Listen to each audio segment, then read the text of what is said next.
played pretty good in that first half. Daniel got going in the second half. Are you guys kind of figuring out, man, we got to have more guys step up each and every night? Yeah, that's what Coach says. He always says, like, the bench is a big part of what we're doing here, and he always expects us to come in and bring that energy. But, you know, it's going.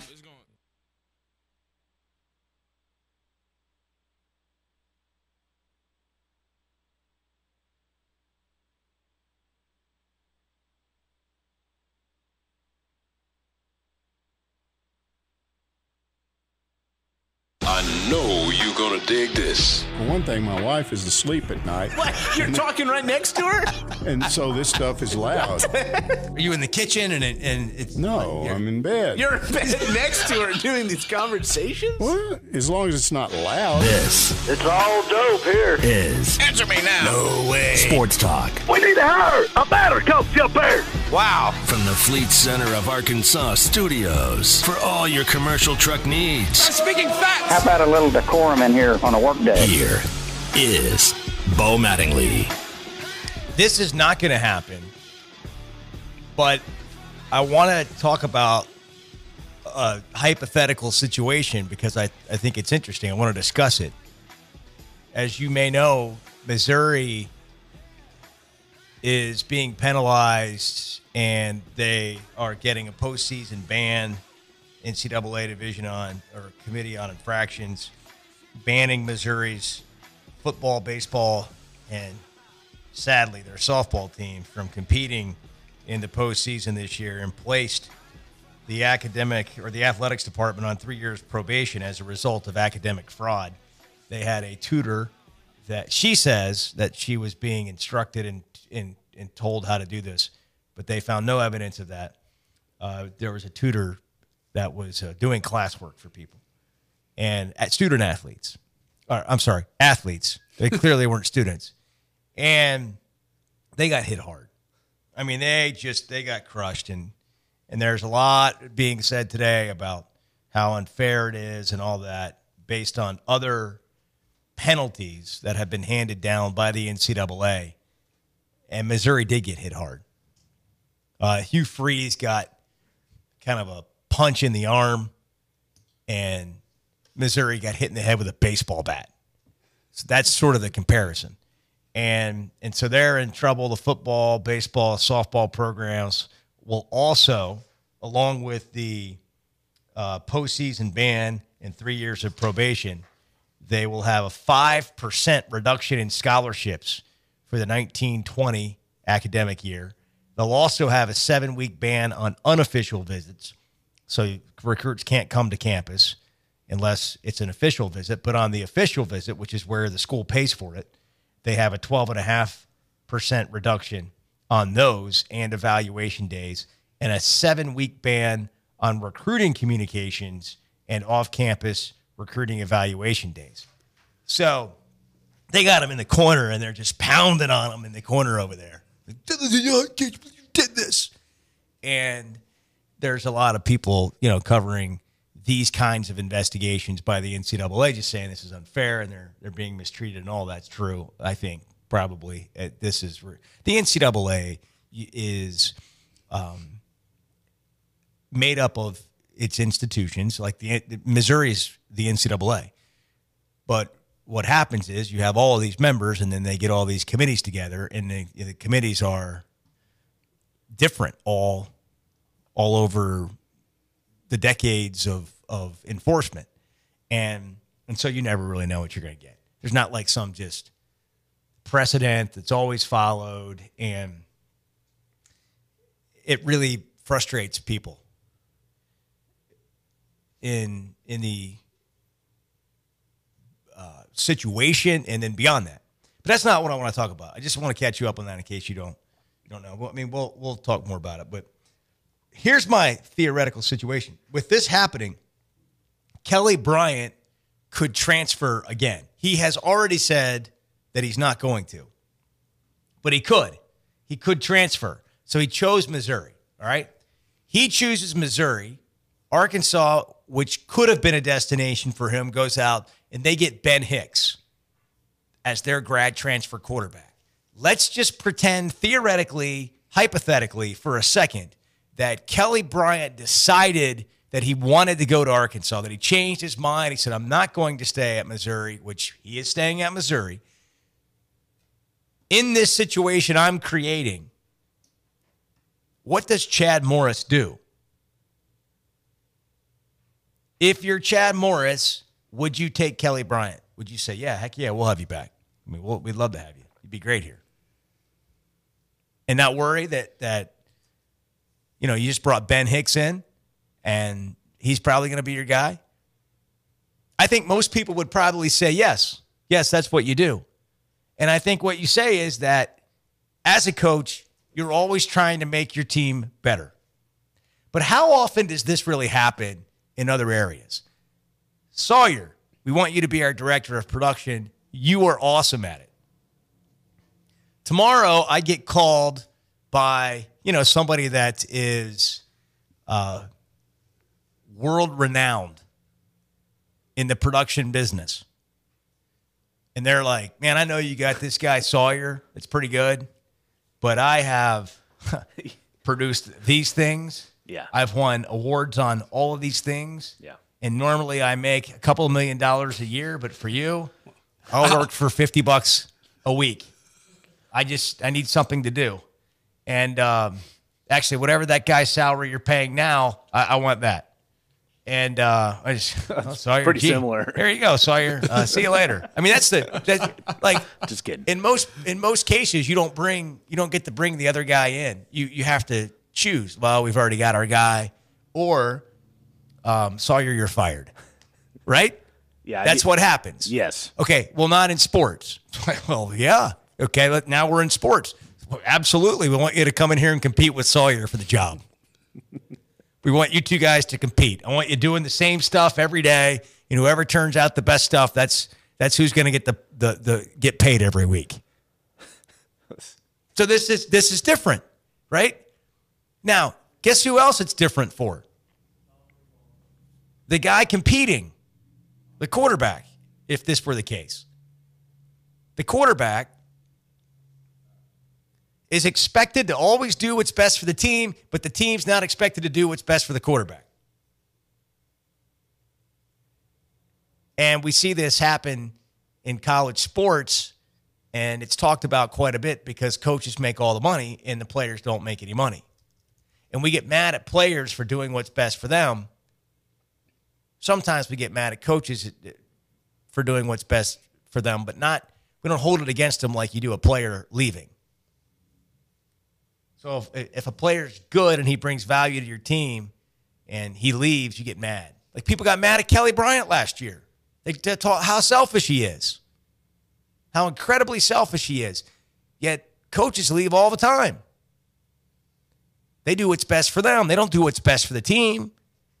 When their situation is infinitely better, it doesn't matter whether it's good for the team. And we all understand that. If a guy's making $100,000 and he can make $2 million, everybody's like, great. We don't understand that with players.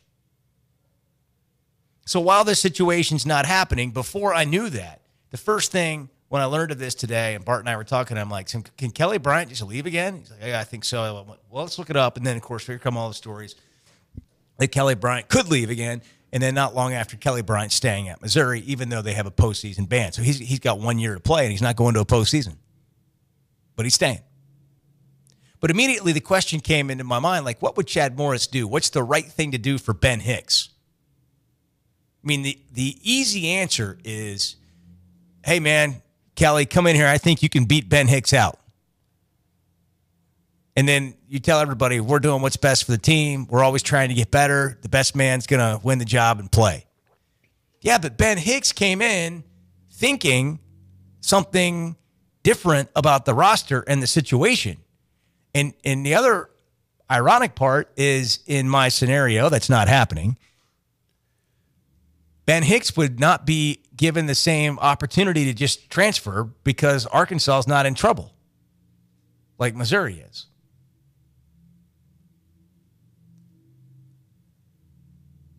But it's a situation that's changed greatly for him if they were to bring in another quarterback, in this case, this made-up scenario. It's not made up. It could have happened. It's not happening. Theoretically, it could still happen. I guess Kelly Bryant could change his mind about. Yeah, I'm always worried about somebody tuning in for 1 second and they think that we're saying that was happening. It's not happening, but I think the discussion is interesting.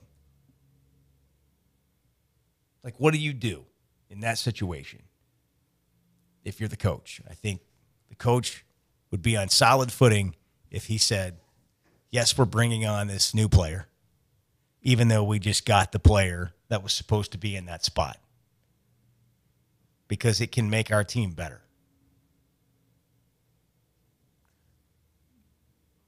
If you look at it from the player's perspective, what does that do to the player? Why do we call the player selfish if they then want to do something different? Because we do. That's what we do.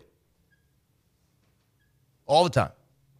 We're constantly calling players selfish for kids today don't know how to stick it out and deal with adversity. There's some truth to that. There is some entitlement. If I can't have it, I'm going to take my ball and go somewhere else. There is some truth to that. Oh, definitely. But that's a broad brush, and we should not be painting with a broad brush because these kinds of situations do actually happen. We'll talk about it next. 877-447-4040. If you want to jump in here on a day that Missouri, by the way, that stake bet I made years ago with a Missouri fan that Arkansas would win more games over the next 5 years than Missouri. 2 days later, Bobby Petrino wrecks his motorcycle. Missouri comes into the league, and they have surprising success for a couple of years. Now it's coming back to me. Missouri's about to tank because of the scholarship reductions, the recruiting reductions, and the postseason ban this year.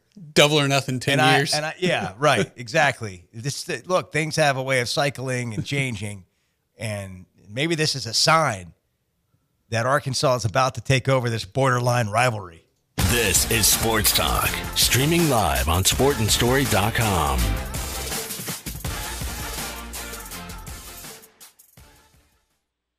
What's your more? Maybe it's more time sitting by your new pool. Watching your grandkids cannonball the day away. Whatever you'd like more of, Mega Millions from the Arkansas Scholarship Lottery can turn those dreams into reality. And the next drawing is for more than $120 million. So go to your local lottery retailer and get your ticket to more today. This is winning. Call 1-800-522-4700 for Problem Gambling Helpline. Life is better with basketball. And with First Security, we have the know-how to assist with your needs, plus a local team you could count on. What's your better? Get there with us. First Security. Bank better. FSbank.com, member FDIC, equal housing lender.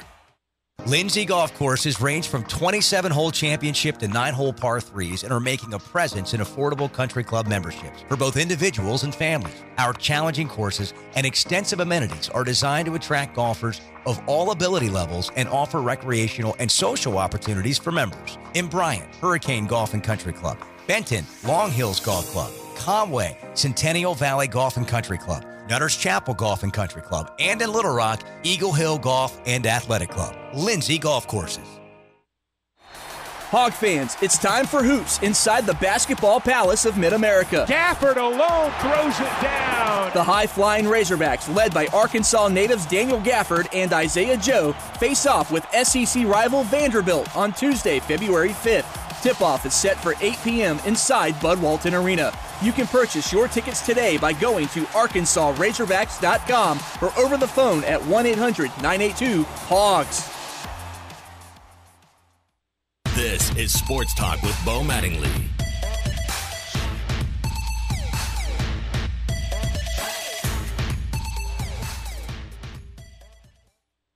You guys shot 67% the other day against Texas, 29% today. What was the difference? Missed layups. We missed a lot of layups. We felt like at halftime, and we missed some threes certainly, but I'm not concerned about that. We missed a lot of close, easy baskets, and some not just because they have a shot blocker in Daniel Gafford. We had self-inflicted wounds at the basket today, and then we didn't make enough free throws. So we had 23 offensive boards. right? So, like, when you get boards like that, like, here's a great example. We have a Torian Wilrich, tremendous rebounder today, okay? Got to the glass anytime he wanted. He's a tremendous free throw shooter, too. Go back up and finish, right? Like, sometimes we just have to realize, hey, we can just go right back up. But we looked at it at halftime. We make our free throws and even a couple of our layups. We're up 10. And we hurt ourselves offensively tonight on those close, easy baskets as much as – I mean, I haven't watched the film yet, obviously, but that's my recollection of the game as much as anything right now, notwithstanding the missed threes or any of that type of stuff. We had chances at the basket that we didn't capitalize on, unfortunately. What do you think Arkansas's defense overall? What impact did they have? Solid. Daniel Gafford's a really good shot blocker. We missed a lot of close shots. So they're good.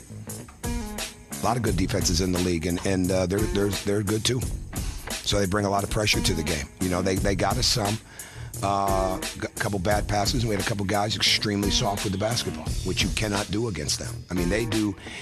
Of all the teams in the league, they're the most that you feel like you're playing 5 versus 6, 5 versus 7, because of the way not only the backcourt pressure, but because of the way they run at the ball. I mean, they run at you, and so it always feels like there's more people out there, and that's a compliment. I mean, that's one of that. So there's an answer to your question. I think that's one of the reasons I think their defense is so good. It always seems like there's more people. But with that, and we got our cutting, and we got the cuts that we wanted, we got to make layups. We got to make close shots. Surprised you got rebounded on 56-32. That's a huge discrepancy. Yeah, I don't know. I just think we were very active on the glass. We said in the locker room. And then the member of my staff, TJ said that every rebounder is going to be like a baseball.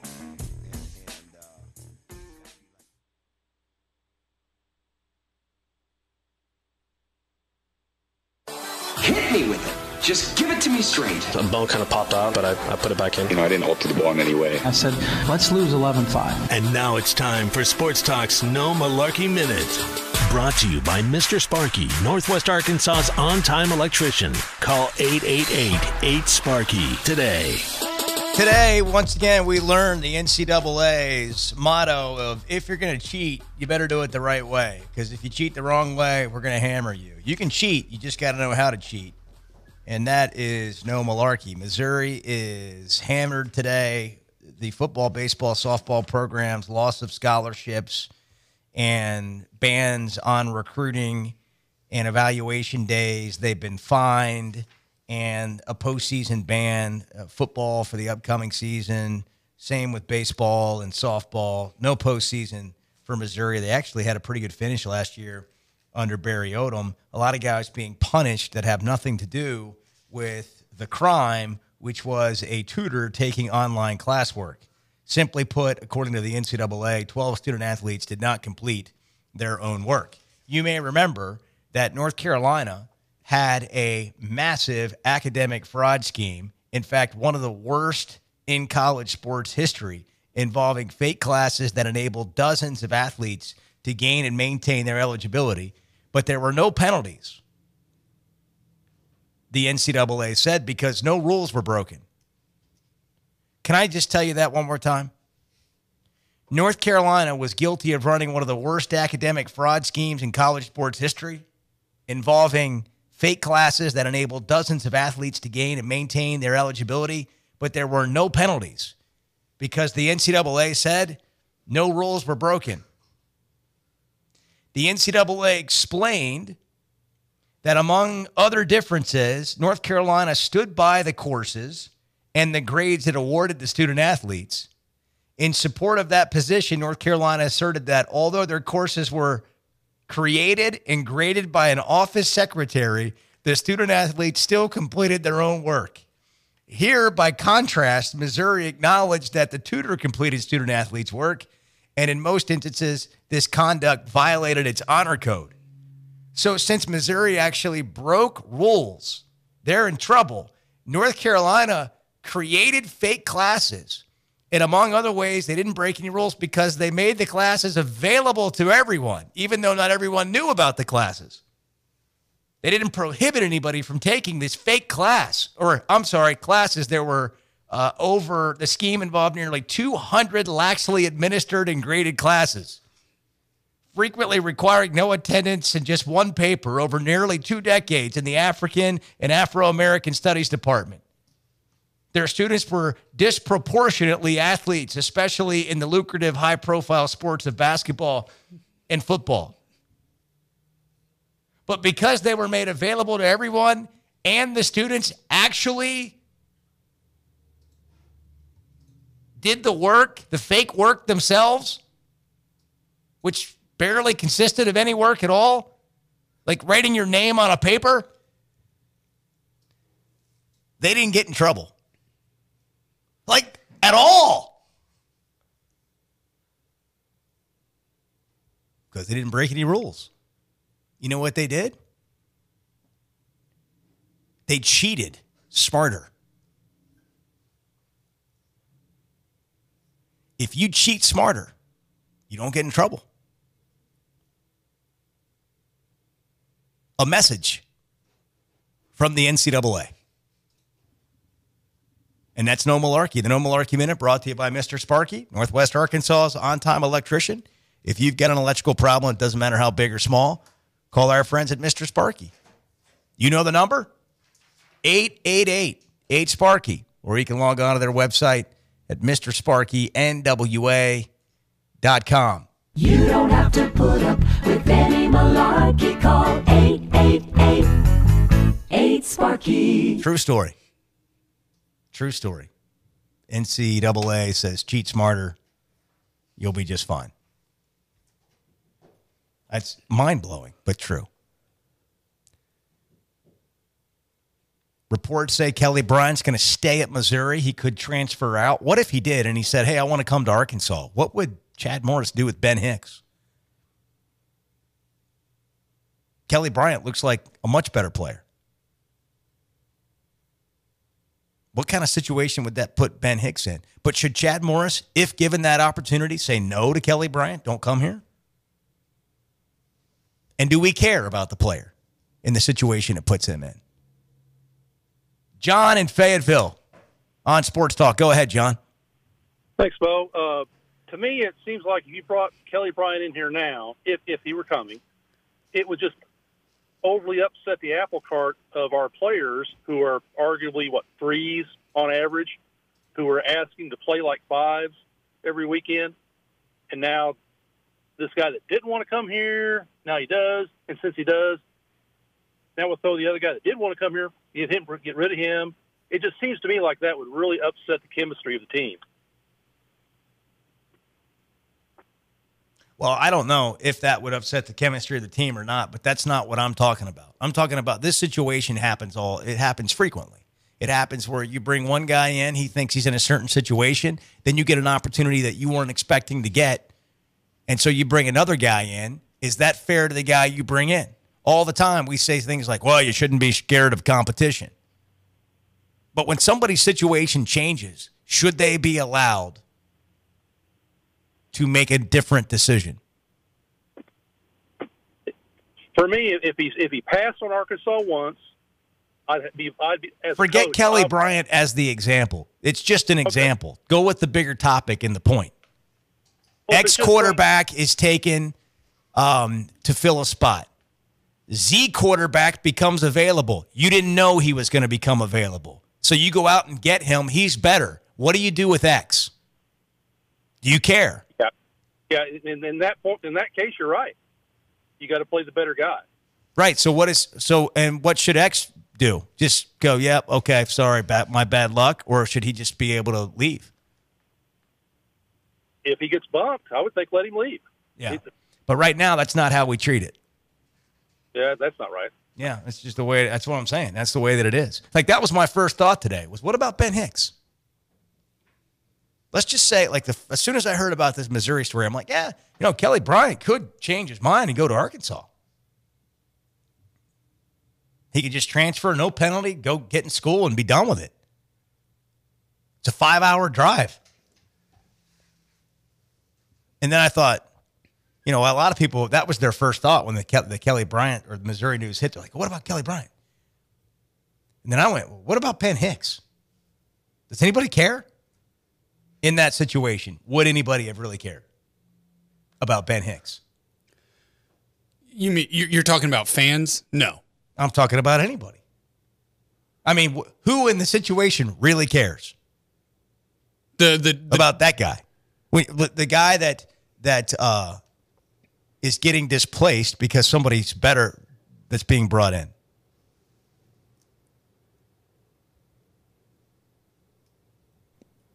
I'm not talking about the guy that's been on the roster who just gets beat out.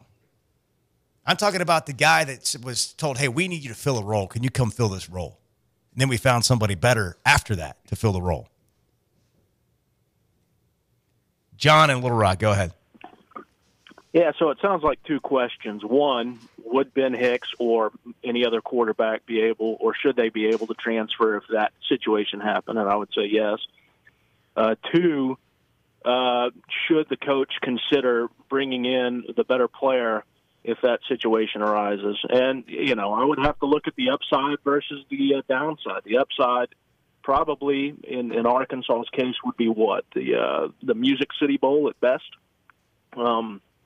Downside would be you probably get 2 or 3 weeks of bad publicity. You know, anybody that would be coming in that's that talent would be a topic nationally, so you would be hearing about it nationally. And it could do a little damage. It would probably be forgotten by the time the next recruiting season rolls around. I guess every day is recruiting season, but it'd probably be forgotten quickly, as most things are these days. But I don't think the upside, you know, it would just depend on the upside of what the player can bring. And in this case, I don't think the upside of, you know, possibly a Music City Bowl is that much of a program changer to send a signal out there of disrupting something that we've already brought in. You know, I think it would send a bad message. But like I said, I mean, it would probably be a message that would be lost quickly. But I don't see the upside in it. We're not going to win the division, you know. So I think that if he was to transfer, he would go to Auburn. But anyway, that's my take. Thanks for the call, man. Appreciate it. The other thing that the NCAA has here is with Missouri, you got a bunch of guys who are now facing the consequences. Even if they can transfer, they still got to deal with all that, facing the consequence. Like, who's got a spot for them? It's kind of late in the process. Get new teammates, get, you know, all that. But over nothing they did. Over things that they weren't involved with. By the way, the tutor has a 10-year show cause.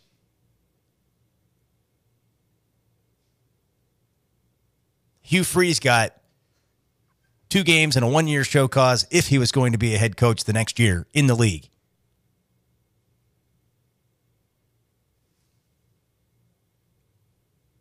This poor gal is just helping people pass classes online. What, 10-year show cause? That's crazy. So it's the same as Dave Bliss. Dave Bliss got a 10-year show cause. Dave Bliss hit a murder. He framed a murdered player for crimes. That's what he did. And this guy was just doing people's homework. Didn't he cover up the actual murder to like try to? I think he tried to impede. I think there was a little impeding the investigation. Yeah, obstruction of justice. There you go. Maybe he'll be the new tutor. Mike Anderson's coming up next. This is Sports Talk, streaming live on sportandstory.com.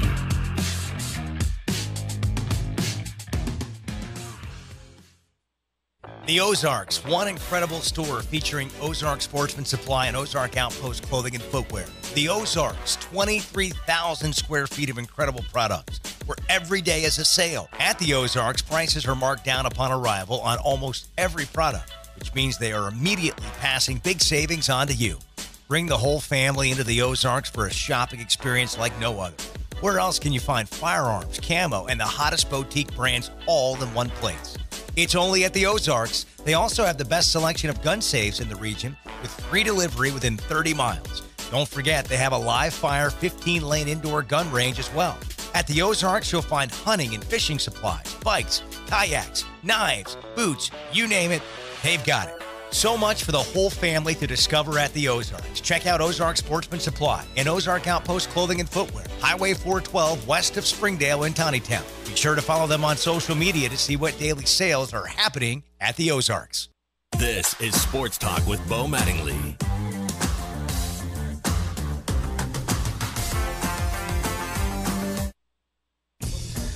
Back in the family and against a very talented Georgia team. Size and just really proud of our guys' effort defensively. And that's why I really believe our defense is starting to trend up. And we're probably a little ahead defensively than we are offensively. But thank goodness that our defense is starting to play at the level that you got to play in the SEC. Didn't get off to a good start. And I just really felt that our guys were a little fatigued started off. And the bench is so important in what we do, and we saw that on display again. We saw it in the Texas Tech game. We saw it tonight. They came in, Desi, Gabe Osaborn, Reggie Chaney, Keyshawn Embry, and I thought those guys came in and really ignited some energy in the building. And before you know it, our fans were in it. And then the guys coming off, I thought they turned up the intensity. Dan got in foul trouble again. One of the fouls was just silly foul, and he's can't keep putting himself in that situation, trying to go get it back. But the beauty of it is that these other guys are starting to step up. When you look at that, I call it that quick forward position, we got a lot of things from those guys tonight. When you talk about Reggie and Gabe and Adriel, I thought Adriel played well. Matter of fact, he got robbed on one basket where it went in. He had a dunk and just snake bitten on that. But he attacked the basket. I love how he played. But if you look at what those guys brought to the table, I think 17 points. I think we had Reggie had 6 rebounds. Gabe had 3. And then, of course, Adriel, 11 rebounds. I mean, that's big. You know, when they play well, our team plays well. And we had guys make plays. The shot that Isaiah made, I thought he only made one shot. And you could tell he was not himself tonight. But I love the effort of him wanting to be out there and to step up and knock that shot down. That put us up 3, and we didn't lose the lead after that. Mason Jones, he started attacking the basket, curling and getting in the lane, getting to the free throw line, and eventually we're gonna make shots. But to hold a team to 29%, had I think 14 block shots. That means we were active. Dan had quite a bit there in the second half. I thought Dan did a great job when he came back, after 3 fouls of protecting the rim back there. And of course Reggie and Gabe. Our guys were really active at the rim. So it's a good win. Wasn't a thing of beauty, but at the same time, in the SEC, games are going to be like that. You got to find a way to win. So we found a way to defend the home court. That was what it was. Right there, but Isaiah, how much did you expect from him tonight, and what's it say about him to be able to knock down that shot in a crucial spot?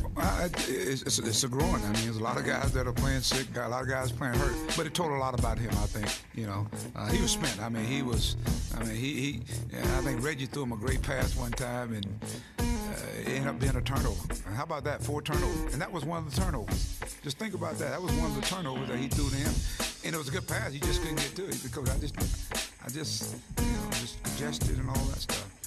But never did he say, hey, I don't want to play. And so I think that's a good characteristic to have, especially as a freshman. I mean, you're talking about a freshman. But then to have the confidence, his teammate to have the confidence to get it to him and knock down a big shot.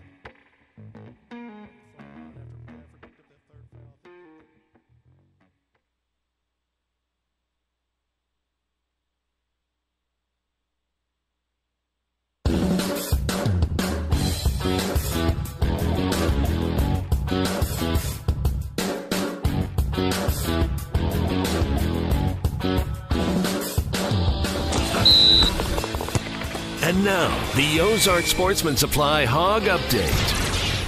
We needed that win. For here on out, we just really focus on the little things that we were getting away from that cost us winning the game. Reggie Chaney after the Hogs win over Georgia Tuesday. They believe this could be a turning point for them down the stretch. I feel like we are turning the corner. There's a couple of other errors that we still making, but we going to work on them in practice. So as long as we correct them, we're going to be real good.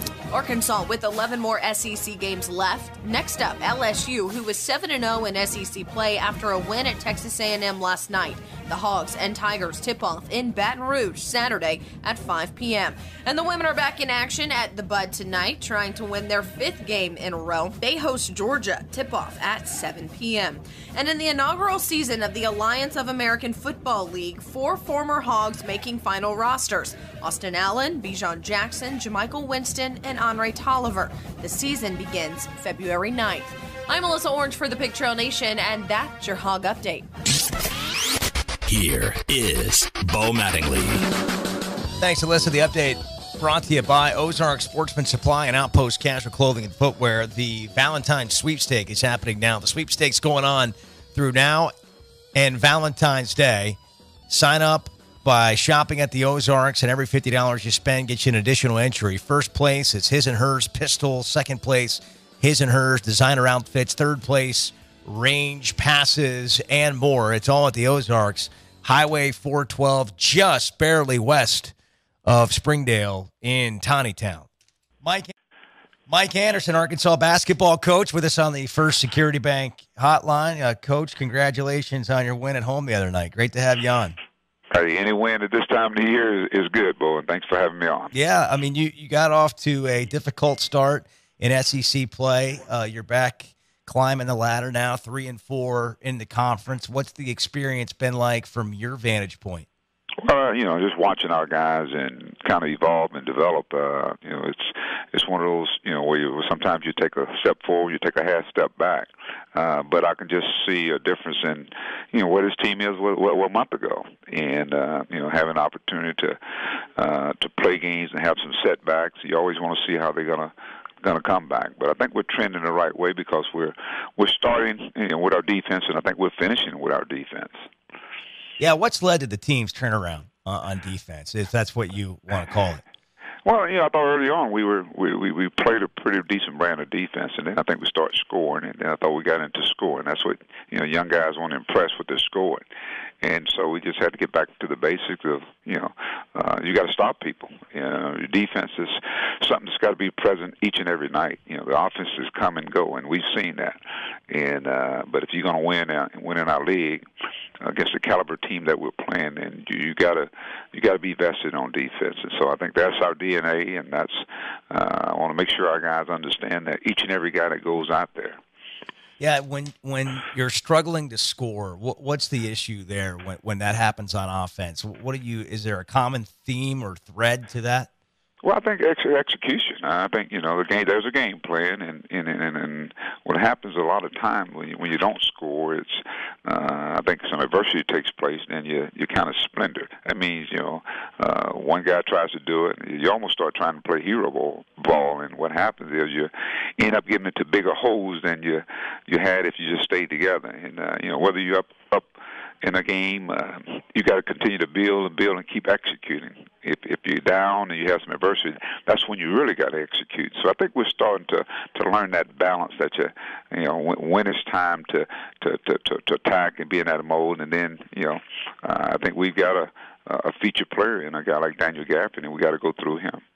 Yeah, it's interesting. Early in the year, I was watching the Texas game. I was watching on TV, and I'm thinking, man, these guys, you are better than I thought you were going to be, especially at that point in the season. You're just passing the ball. There was some chemistry, and there have been some times since then where it wasn't the same. And maybe what you just described is why, but is there more to it?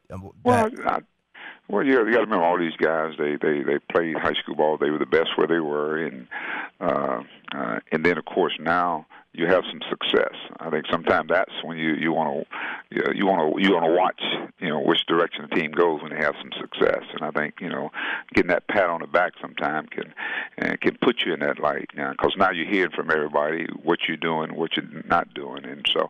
But at the same time now, when you get the conference play, it's just a little different element. There's a sense of urgency, and we lost some tough games early on, without a doubt. And so sometimes you look at that, and but you got to look at this from an experience standpoint of learning the things you got to do. And when you get in the conference play, some guys have gone from not being on the scouting report to the top of the scouting report. And let's give you a class with Daniel. I mean, they're doubling, tripling him. And so what's got to take place is the other guys have got to be able to knock shots down or make plays off of him. He's that decoy at times, but when he is open, we got to be able to shoot. We got to get the ball to him from that standpoint. And then, of course, defense. You got to be connected. I think we're communicating a whole lot more than we were early in the year. You know, it's like everybody was trying to do their own thing, and now they're connecting the dots, so to speak, Bo. Mike Anderson's with us on the First Security Bank hotline. With Gafford and the touches and the shot selection, is that something that you think is going to become more consistent, and it's just a matter of understanding the different ways, not only for him but for the team, that people come at the team and him? Well, I think you got to remember Daniel's in a different role too. You know, last year he had those guys, Macon and Barford and Beard and all those guys, and he was one of those guys that, wow, he came on real well. And so now he's in a different role this year. But I think we got to understand that, you know, good things take place when we go inside out. We get a lot of team in foul trouble early on. We get to the free throw line. We ain't capitalize on it like we should. So with that being said, Daniel's got to continue to be aware that, you know, the doubles and the triples will come in, and we got to move him around on the floor so he can be effective. You know, sometimes in basketball you got to take advantage of what you have, and obviously with a guy of that size that can come out on the floor, you know, flash post, but he's got to be able to make plays going to the basket, and he got to get to the free throw line. He's got to make people pay. And but I think we see some other guys that are starting to come on. You know, let's say a guy like Reggie Chaney. He can take some of that pressure off him. The other day we saw Adriel Bailey probably had one of his better games against Georgia. So when you start getting multiple guys that are start playing well, then I think your team becomes a team that people they got to be able to defend all those guys and not necessarily one or two guys, because they're really guarding the guys that can shoot the ball, Isaiah Joe and Mason Jones. So we got to have other guys make plays. You know, you mentioned free throws. Is that something that it's just as simple as practicing it and you get better? I mean, it seems like over the years there are certain teams in college basketball, and they might be really, really good teams that just don't shoot free throws as well. And so I've kind of wondered, like, I don't know if it's just the kind of thing that, well, I'm just going to practice more and I'm going to get better. I think some people think that. Is that the case? How do you get better? Well, I think you got to work. It's repetition. You got to continue to work on it. And then not only that, you got to experience it. I mean, how many guys have you ever been in front of 20,000 shooting a free throw? Yeah. I mean, that's the thing. You don't get to practice it that way. Now, you got to go through some things in order to get where you want to go. I mean, you look at Tennessee, and I use that as a prime example. I just remember 2-3 years ago where those guys were where they were. But look at them now. I mean, can you imagine Grant Hill going up there making 23 out of 23 free throws? The experience, and but at the same time, it's something you got to work on repeatedly, because, you know, free throws are kind of personal, and it's like anything else. You put time in on it, it eventually pays off.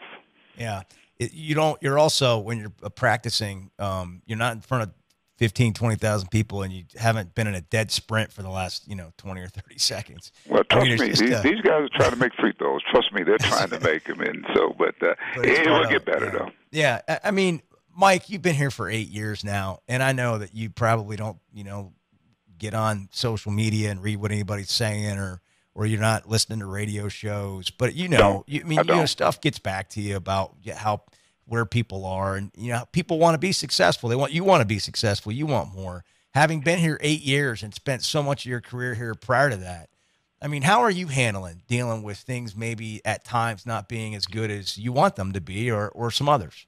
Well, it's not probably where we want to be at this point in time, and obviously that's due to some certain situations. But at the same time, when I look at the talent that we have, the young talent we have never been this young before, and I don't even say it's young now. I think it's just inexperience. And but I know we do have talent, and obviously, my belief each and every year that we're trying to win a championship. And so I just kind of keep my nose to the grindstone, and knowing that we want to put a product out there that our fans can continue to be proud of, and they can see that these kids are getting better. And our teams tend to get better, so they do. There's a lot of basketball left to be played, and so I always say, don't panic, man. Don't panic. That's right. We've talked about this before. We've been down this road before. And it's true. Patience. And I thought that was going to be the theme this year, was going to be patient with this young team. And we can see that these guys they're getting better.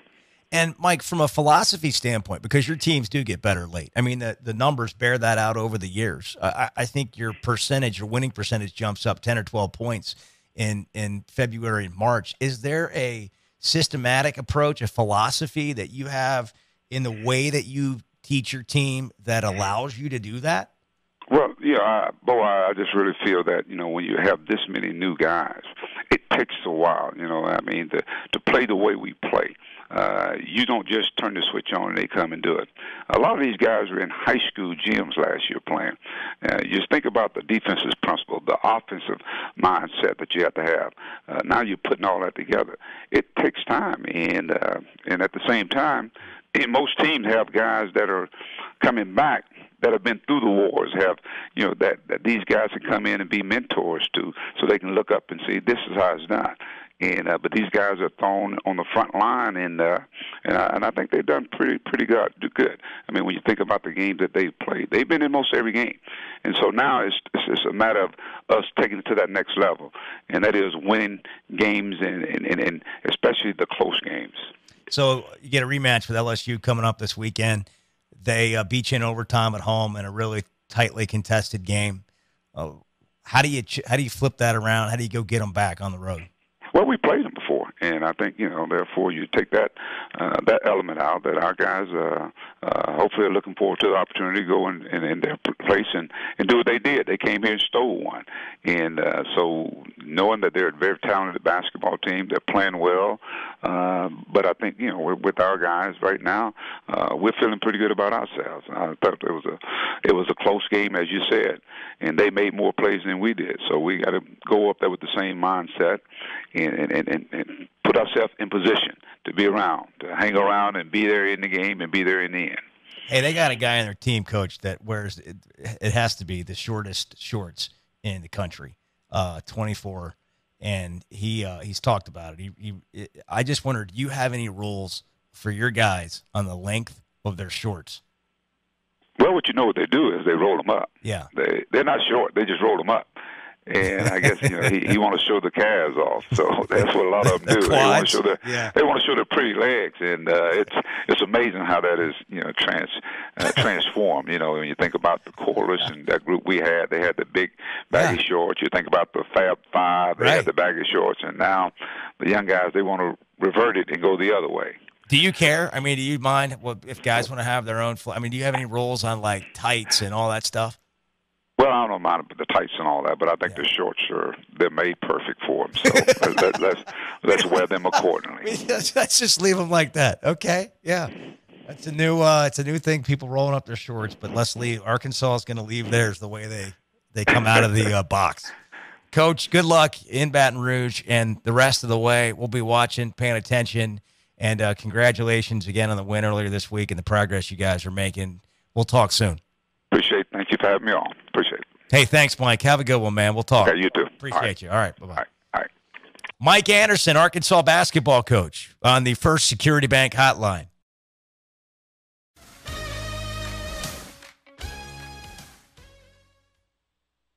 Life is better with basketball and with First Security. We have the know-how to assist with your needs, plus a local team you could count on. What's your better? Get there with us. First Security. Bank better. FSbank.com, member FDIC, equal housing lender. What's your more? Maybe it's more early morning duck calls at your own private duck club. Whatever you'd like more of, Mega Millions from the Arkansas Scholarship Lottery can turn those dreams into reality.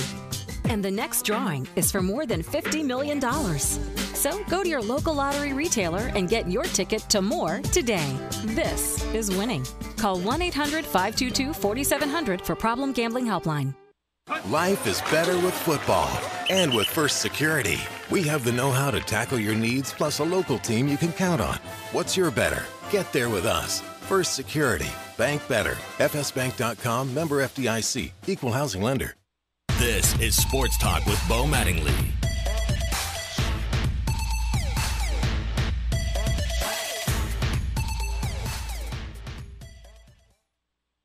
Reggie, they tied it 52-52, I think, and then you guys went on a run. You capped it with the fast break layup. Kind of what happened to spur that run for you guys? We just really locked in and focused in on defense. We just kept giving up second points and stuff, and then we just kind of came together and honed in. It was just like, let's just stop them on defense and then try to get it out fast because they weren't really running with us. So that's really how it happened. These guys shot 32 of 48 against Texas, so 67%. And tonight you guys held them to 29. What did you think watching them against Texas, assuming you watched that film, and what did you guys do to hold them under 30%? We watched the game against Texas. We knew they were a pretty talented team, and in practice we kind of just really focused on pressuring the ball and rotating and things like that. We kind of focused on defense in practice, and today it kind of showed in the game. Thoughts on the team blocking 14 shots? I think you had a career high 5. You said what? Thoughts on the 14 blocks you guys had tonight? I don't know. It's just athletic. Athletic is just timing, I guess. Yeah.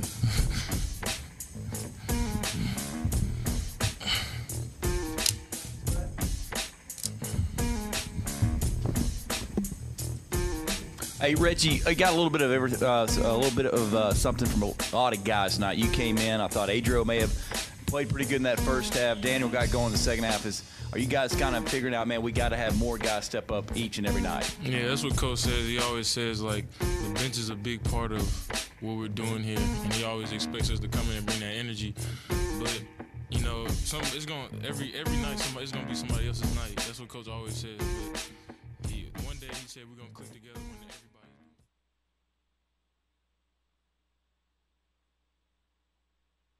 When did you know you were going to get fired? Probably the first day I took the job. Dave won the championship of life. You're not giving any kind of effort, and things we think is ridiculous, you wear orange. I don't get Dave, bring the head comb. The cut of the day. The ball came through the basket. It was at 0. Game's over. Dogs win. Presented by Bud Anderson Home Services. One call does it all. 855-GO-CALL-BUD. Do you know what you don't know? Here is Bo Mattingly. Super Bowl Media Day is always a spectacle, and things like this happen. It's sort of like, what is the weirdest thing going to be this year at Super Bowl Media Day? What Super Bowl are we in, by the way? 52, I think. No, 53. Don't give me numbers. Give me letters. L-I-I-I. We're in Lee. We're in L-I-I Super Bowl L-O-I. Something. Double L, double I, Super Bowl. No, not 2 L's. One L, double I, one Super L, Bowl, 3 I's. Atlanta. 3 I's, so 3. Okay. 3 I's, 1 L, triple I, Super Bowl, Atlanta. I was there. I was going through the Atlanta airport, and all the gear was on racks everywhere. Oh, yeah? I thought about getting some just to say I was there. Yeah. But I wasn't. But that's what people do. They do. They're running through this, grab it. Back to the point of Super Bowl Media Day. Here's a question to Bill Belichick. Coach, WAF Boston. It's a kind of a unique question with the social media. Could I come up there and take a selfie with you, Coach? Would that be okay? Yeah, we'll get that later, all right? Is it maybe if I just got in front of the podium and you waved? Next question. Do you think that Bill Belichick had any intentions of getting the selfie later before the guy took it to another level? Yeah, we'll get that later, all right? Do you think he meant that? Absolutely not. Probably not. Yeah, we'll get that later, all right? He might write you a handwritten note, though, if At least he responded. Belichick? Yeah, to the question. He acknowledged the person. Yeah. And didn't just, blow him off. You got that guy kind of, it was sort of fine at that point, and then it got more awkward. Like, can I come up there? Yeah. Yeah, it's weird. Yeah. It's weird. Just ask for the selfie. Yeah, that'd be great, Coach. I'll meet you afterwards. I mean, I don't really have any defense for the reporter, I guess. Maybe he thought it was going to be more fun than it was. But that's Super Bowl Media Day. Don't go there and be too serious. You'll be disappointed. Bud Anderson, cut of the day. One call does it all. 855-GO-CALL-BUD or GoCallBud.com. You are listening to Sports Talk, produced by Bart Pullman, directed by Sire Radler. Want the latest commentary, interviews, takes, and phone calls? Anytime, anywhere. Check out Sports Talk Primetime, Arkansas's premier sports talk podcast. Find it on iTunes or online at sportsandstory.com. What's your more? Maybe it's more early morning duck calls at your own private duck club. Whatever you'd like more of, Mega Millions from the Arkansas Scholarship Lottery can turn those dreams into reality. And the next drawing is for more than $50 million. So go to your local lottery retailer and get your ticket to more today. This is winning. Call 1-800-522-4700 for Problem Gambling Helpline. The Ozarks, one incredible store featuring Ozark Sportsman Supply and Ozark Outpost Clothing and Footwear. The Ozarks, 23,000 square feet of incredible products, where every day is a sale. At the Ozarks, prices are marked down upon arrival on almost every product, which means they are immediately passing big savings on to you. Bring the whole family into the Ozarks for a shopping experience like no other. Where else can you find firearms, camo, and the hottest boutique brands all in one place? It's only at the Ozarks. They also have the best selection of gun safes in the region with free delivery within 30 miles. Don't forget, they have a live fire 15-lane indoor gun range as well. At the Ozarks, you'll find hunting and fishing supplies, bikes, kayaks, knives, boots, you name it, they've got it. So much for the whole family to discover at the Ozarks. Check out Ozark Sportsman Supply and Ozark Outpost Clothing and Footwear, Highway 412 west of Springdale in Tawnytown. Be sure to follow them on social media to see what daily sales are happening at the Ozarks. This is Sports Talk with Bo Mattingly.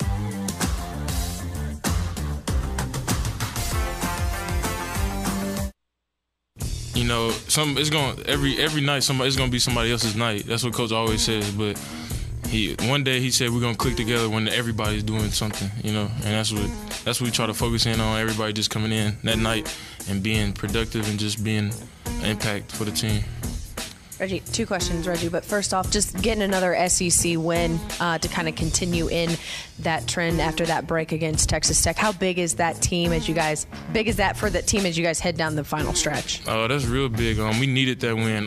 For here on out, we just really just focus on the little things that we were getting away from that cost us winning the game. And so we just kind of just focus in on free throws, rebounding. We got to get better at everything just to all come together.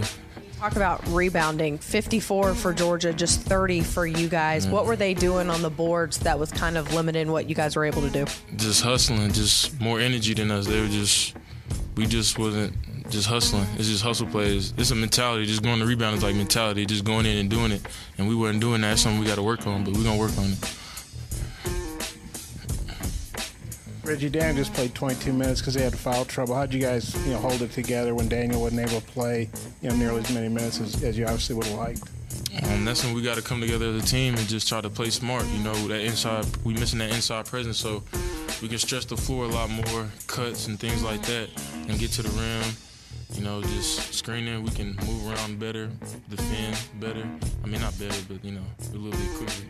But yeah, we just come together as a team and try to play smarter without them. Reggie, we've seen you several times this year. You can get a great play. You sprint the floor back, get rewarded with that.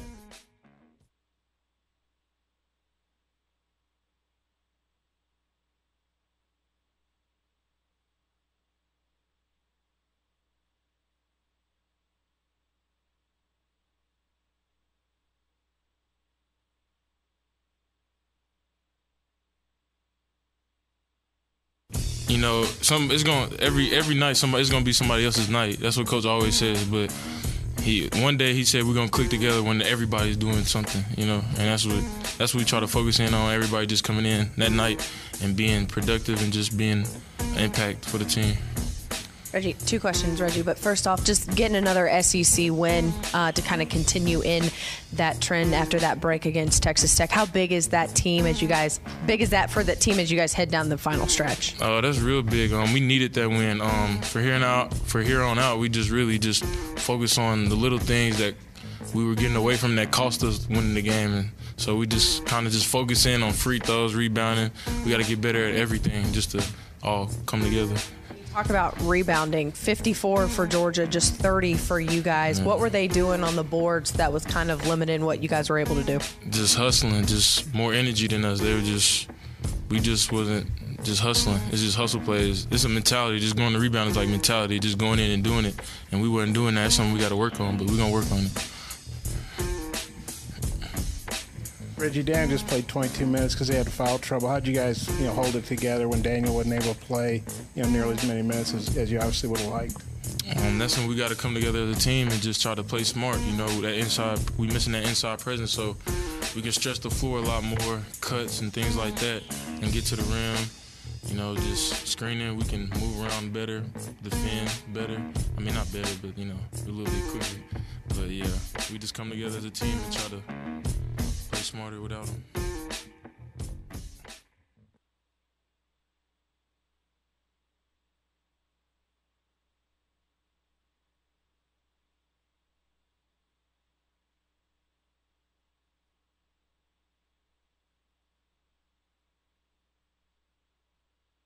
I know you're going to dig this. But I heard there's free chicken today. Is that true? Sort of. It's buy one, get one today, assuming that you went to the basketball game last night. What if I have a student ID? I've been at this thing for a long time. Man, you are really trying here for free chicken. Right. That's true. This. It's all dope here. Is. Answer me now. No way. Sports Talk. We need to hire a batter. Coach Gilbert. Wow. From the Fleet Center of Arkansas studios. Best prices on commercial trucks. Speaking facts. How about a little decorum in here on a work day? Here is Bo Mattingly. Hey, did you guys hear what Doris said about Clay last night? No. No, I missed it. She was all in on this. I love everything about him. His game, his humility, his hunger, his thirst. Welcome in, Clay Henry. His thirst. The eye of Doris Burke. Surely she was talking about Clay. The object of her affection. The K Clay, not the C Clay. No, she's talking about you. Who knows? Who knows? I think it's knows? tracking with what we've heard in the past. When it comes to Doris, I will not accept her compliments. I love everything about him. His game, his humility, his hunger, his thirst. She didn't say your name. She was just... She must have seen me eat lunch because I was hungry. I love everything about him. I love everything about him. His game, his humility, his hunger, his thirst. Yes. Whatever. I'm not changing She my didn't say opinion anything about on your her. garage. She'll never see my garage. How's it feel to be chased by Doris Burke? I'm already taken. I didn't ask you that. I've got a ring. Yeah. I said, how does it feel to be chased? I don't think she's chasing anything or anybody. Except the basketball. She follows the basketball wherever it will bounce. Will you ever give Doris Burke her due, her credit for being a Hall of Famer, for being She is. being world class? I was really frustrated being really last great at her weekend. job.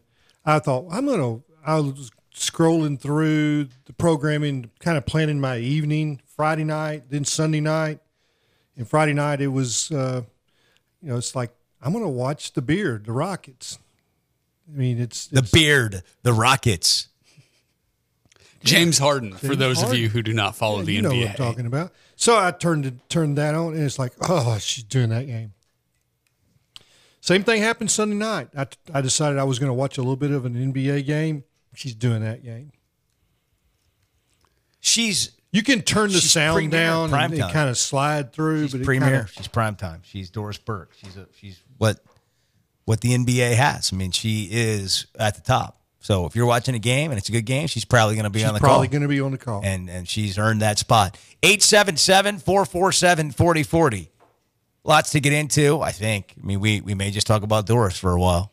But you're welcome to jump in here. 877-447-4040. Missouri's in big trouble because they didn't cheat as well as North Carolina. They screwed up their cheating. And Arkansas baseball is fast approaching. Dave Van Horn's in the Arkansas Sports Hall of Fame. Clay's in here, so we may get into a little bit more of Arkansas baseball. Basketball has to wait until Saturday to play. They played an early game this week. We've heard from Mike Anderson already today. We'll get into some takes from that. What else? Lincoln Riley's getting paid. Ed Orgeron's working on a new deal.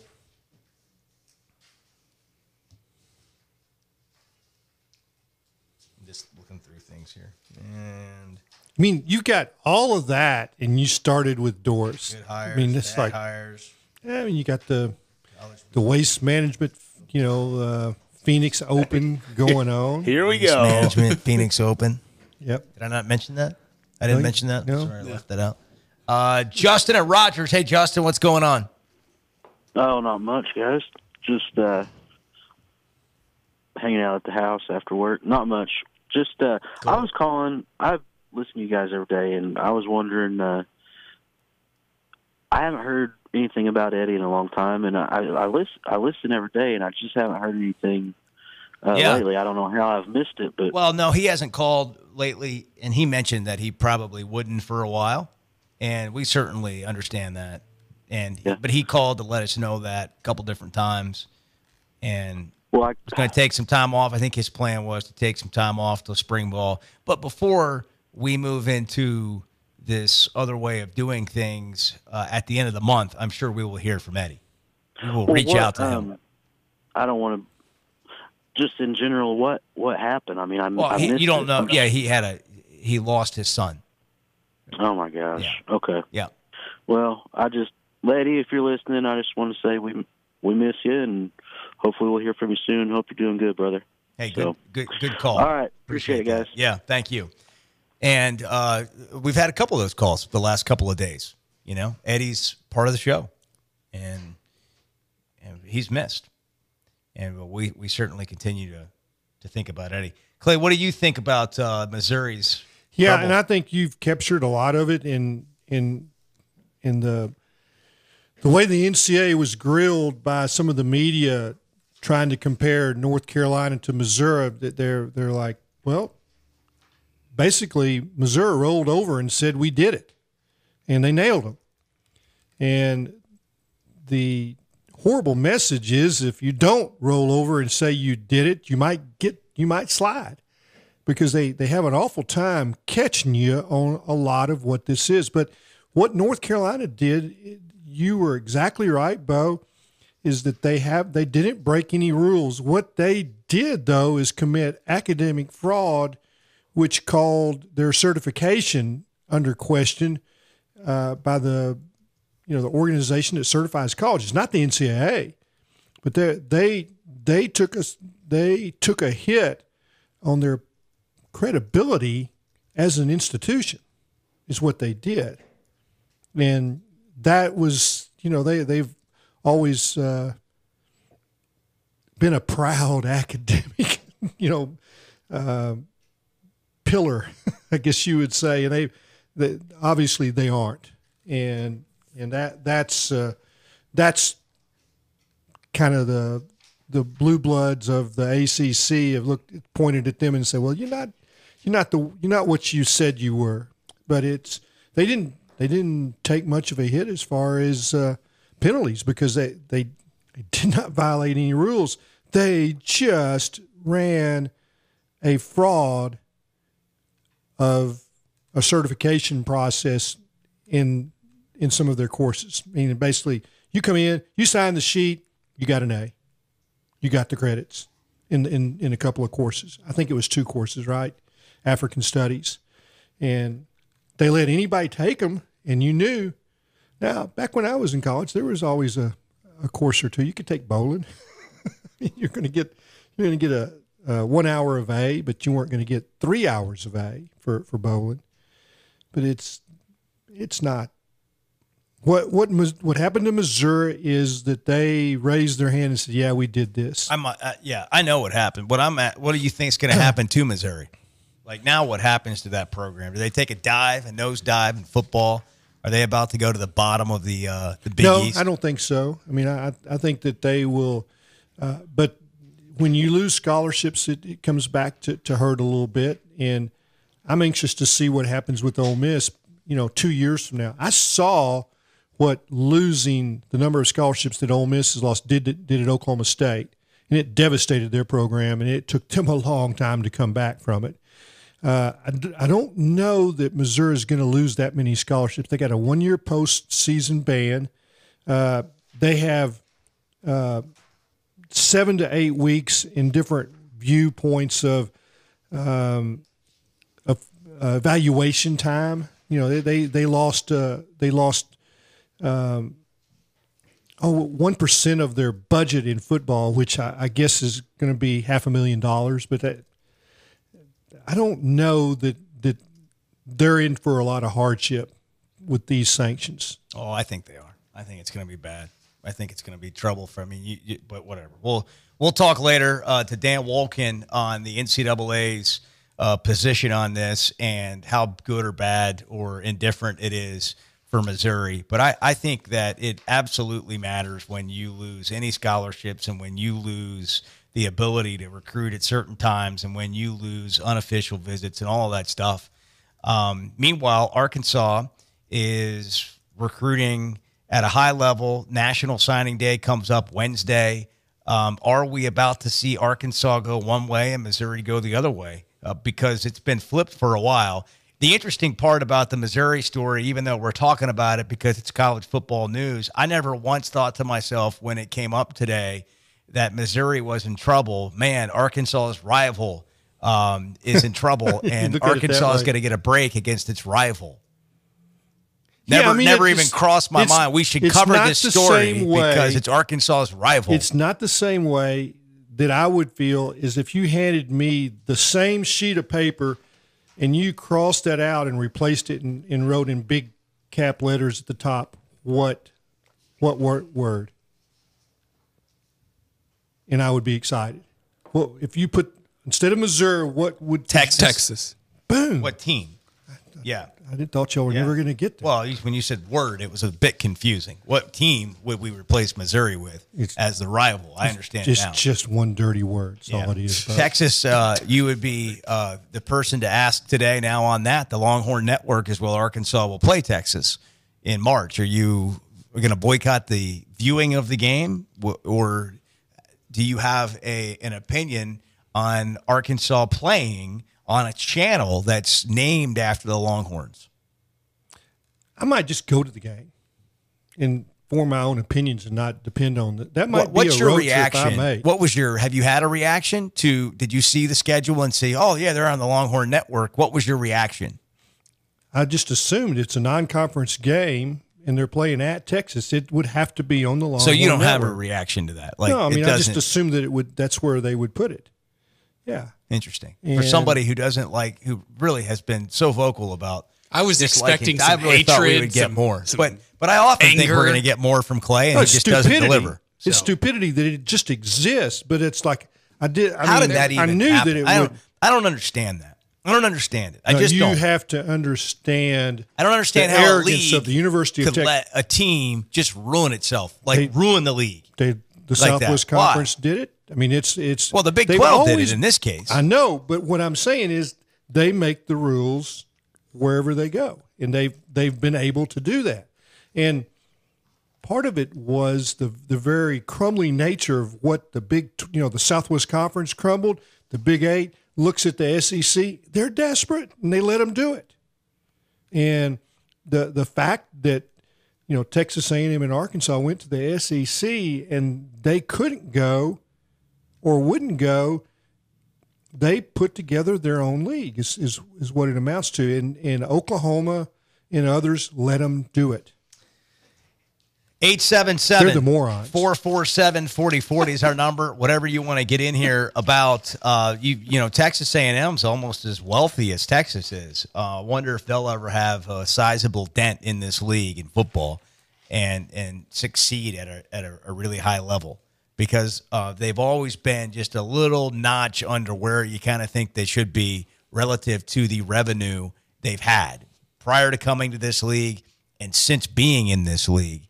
Jimbo Fisher being the head coach there now, will anything change? This is Sports Talk, streaming live on sportandstory.com.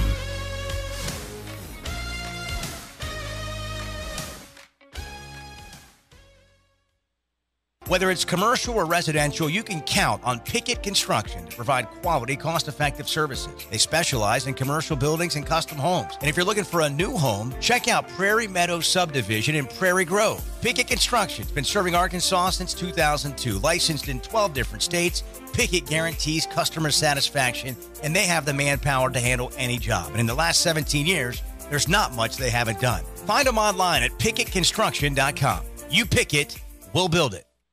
Life is better with basketball. And with First Security. We have the know-how to assist with your needs, plus a local team you could count on. What's your better? Get there with us. First Security. Bank better. FSbank.com, member FDIC, equal housing lender. What's your more? Maybe it's more time sitting by your new pool. Watching your grandkids can't involve the day away. Whatever you'd like more of, Mega Millions from the Arkansas Scholarship Lottery can turn those dreams into reality. And the next drawing is for more than $120 million. So go to your local lottery retailer and get your ticket to more today. This is winning. Call 1-800-522-4700 for Problem Gambling Helpline. You can love where you live and play at an apartment community managed by Lindsay Management Company Incorporated. Affordable apartments with awesome amenities, including clubhouses, fitness centers, pools, tennis courts, and sparkling lakes with fountains at select locations. Many locations also provide business centers, game rooms, tanning beds, whirlpools, saunas, and resort-style pools. You can view rates, photos, and apply online today at lindsaymanagement.com.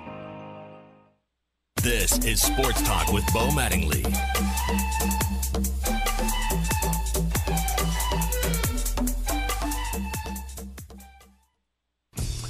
We said in the locker room, the member of my staff, TJ Saint, said that every rebound is going to be like a loose ball.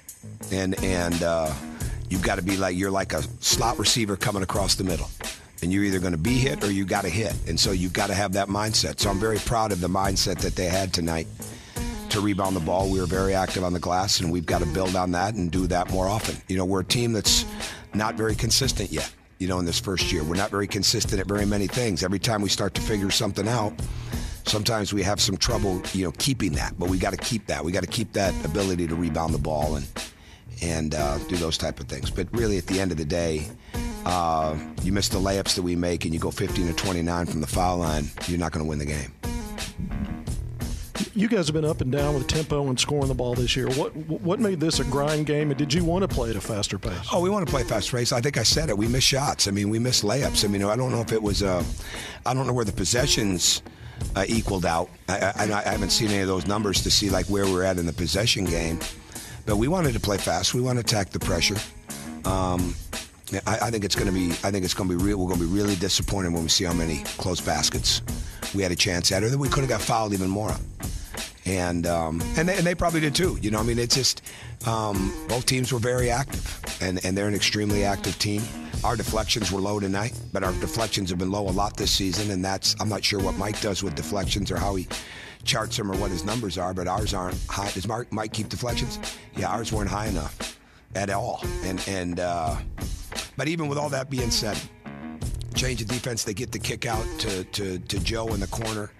That three hurt us, and then when we didn't get a switch in our defense and they got the pull-up, those things became a little bit too much insurmountable for us. And they made their free throws late, and we didn't. What did you think of Mason Jones? He had pretty good all-around numbers with points. Yeah, he was really good. I mean, we put a lot of emphasis on Joe and Jones, and we didn't do a very good job on 13. He really moved. He got to his right hand extremely well. He got loose.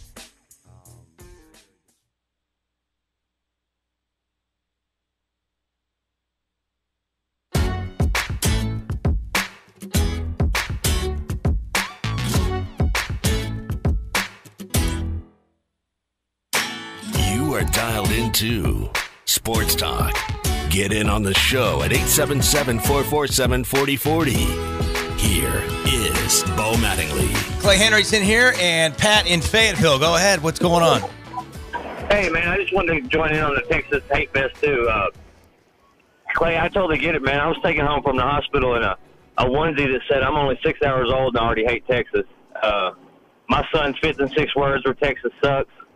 My gamer tag on Xbox One is Tuckfexus. So, I hate them to death. And they get what they deserve. They've always been greedy. They've always eaten more than what they earned. And if that whole state fell off the map, I'd laugh. That's all I got. Have a good day, guys. You know, the thing about that's interesting now to me is Texas is sort of irrelevant. Now, they can quickly become relevant, and the national media is waiting for them. They're just sitting there waiting for them to walk out the door and into relevance. They're sitting by the doorstep like, please come out here. We need you. And I saw a story that somebody released. I think The Athletic had a story about the best college football jobs that are out there. Alabama's in the mix. Texas is one of the teams. USC, one of the teams that are in the mix. Ohio State was another. Not sure exactly if I can remember who the fifth one was. We could find it. But the point is that people still look at Texas as the giant. Whether they're awake right now, they're the giant. And the interesting part is they're irrelevant. I mean, just in all sports. Like they're not the team that everybody's talking about. They really don't have anything to talk about at the moment. Something will pop here and there, and Shaka Smart beat Kansas the other night. Kansas is dealing with some injuries and stuff, and they're not quite the same as they were early in the season. But for Texas to win that game, it's an upset for them to win that. And I know Kansas has won the Big 12 14 years in a row. But my point is that Texas is not at the top of anything right now, and so it's weird to hate them because they suck. There's nothing great about Texas right now. But I can be happy that they suck, and don't take that away from me. But to don't hear take about that away from me, Bo. Is hard for people to kind of probably get their head around right now, because if you're 25 years old, you're probably like, what? Why is what's the story? Who? Texas. Yeah, what about them? It's kind of the question now. What about those guys? I mean, they're not relevant, and it's unusual for people that were around when they were, and they still can be, but it's a little bit like I was discussing last segment, and I probably need to give you a little bit more information of why I brought Texas A&M up as being a school that's got a lot of money, but not really being able to become a national power. And will that change now that Jimbo Fisher's the head coach? Ohio State and Texas A&M each had more than $200 million in operating revenue. This is a Sports Business Journal story. $200 million in operating revenue during 2018, their fiscal year, 2018. Ohio State also crossed the $200 million operating expense budget line, joining Texas and exceeding that figure on both sides of its ledger. They're both earning and spending more than $200 million. But A&M and Texas are as wealthy programs athletically as you will find anywhere, and they really sort of get in their own way quite a bit. Yeah, I think that's right, and that's my viewpoint of Texas A&M, is that they will screw it up. But you do have to wonder, is Jimbo the guy that harnesses that machine that's he's down got a there? chance. Yeah, I think he does, because he's got the juice to get people to listen to him and do what he wants up through the administration. Not just that, but I think he also has the experience in running a powerful, strong football program, and that he is one of those central figures that when you say head coach, there's some that aren't cracked up to be a head coach. I mean, they don't have the ability to make all the decisions that you have to make in a day and make it consistently right and keep rolling. There's some that will make a decision here or there that derails them. And I've heard Frank Broyles explain that one time, that there's about 80 decisions a day that he had to make as a football coach, and then when he was athletic director. And if you don't hit in the high 90 percentile of getting them right, eventually the decision tomorrow goes back to the decision you made the day before, and then you try to be consistent, and then you keep making wrong decisions. And all at once you've got a disjointed football program. And you got to have somebody that can keep it pulled together and keep. When you hear a coach say, we're doing it our way, well, your way better be right, and you better stick with it. And you and I both talked about how it seemed like Brett Bielema did kind of a weavy path. Like he would do this, and then he wouldn't stay with it. And then sometimes he would stay with it when he shouldn't. And so when I'm back to Jimbo, he does appear to have the ability to stay on his course, his vision, and we'll see on Chad Morris. That is the big deal with him right now, is that if he can keep putting those bricks of recruiting in, did he get all the guys that they're going to finish with this class? Was it all just because they saw opportunity and are filling needs? Sometimes that's a big win in recruiting, that you see a path to play. Well, at some point, those spots are all full, right?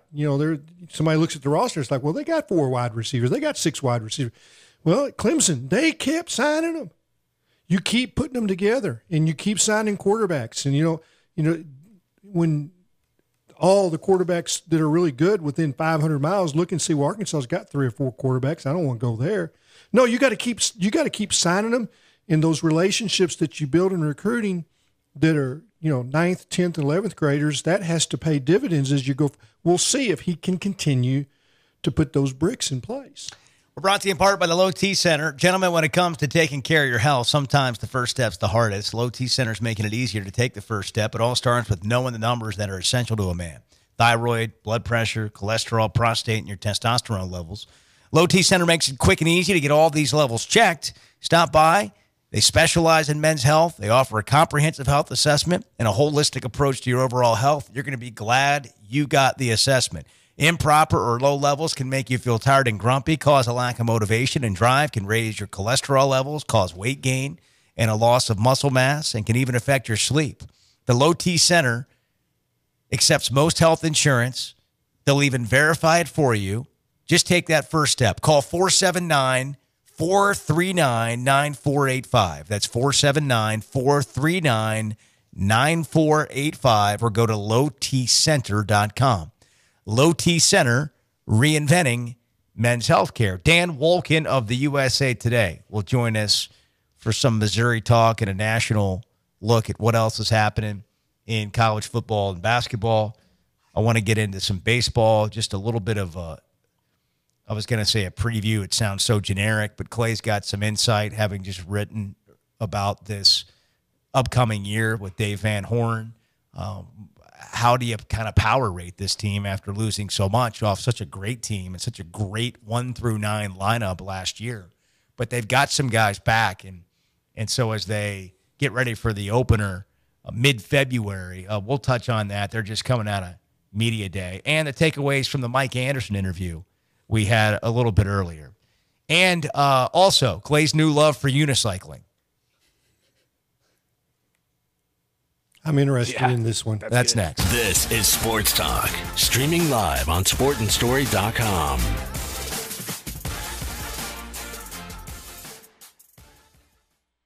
Lindsay Golf Courses range from 27-hole championship to 9-hole par 3s and are making a presence in affordable country club memberships for both individuals and families. Our challenging courses and extensive amenities are designed to attract golfers of all ability levels and offer recreational and social opportunities for members. Lindsay 18-hole championship golf courses can be found in Northwest Arkansas, Paradise Valley Athletic Club in Fayetteville, and in Rogers at Lost Springs Golf and Athletic Club. Or you can visit lindsaymanagement.com for a complete list of Lindsay golf courses.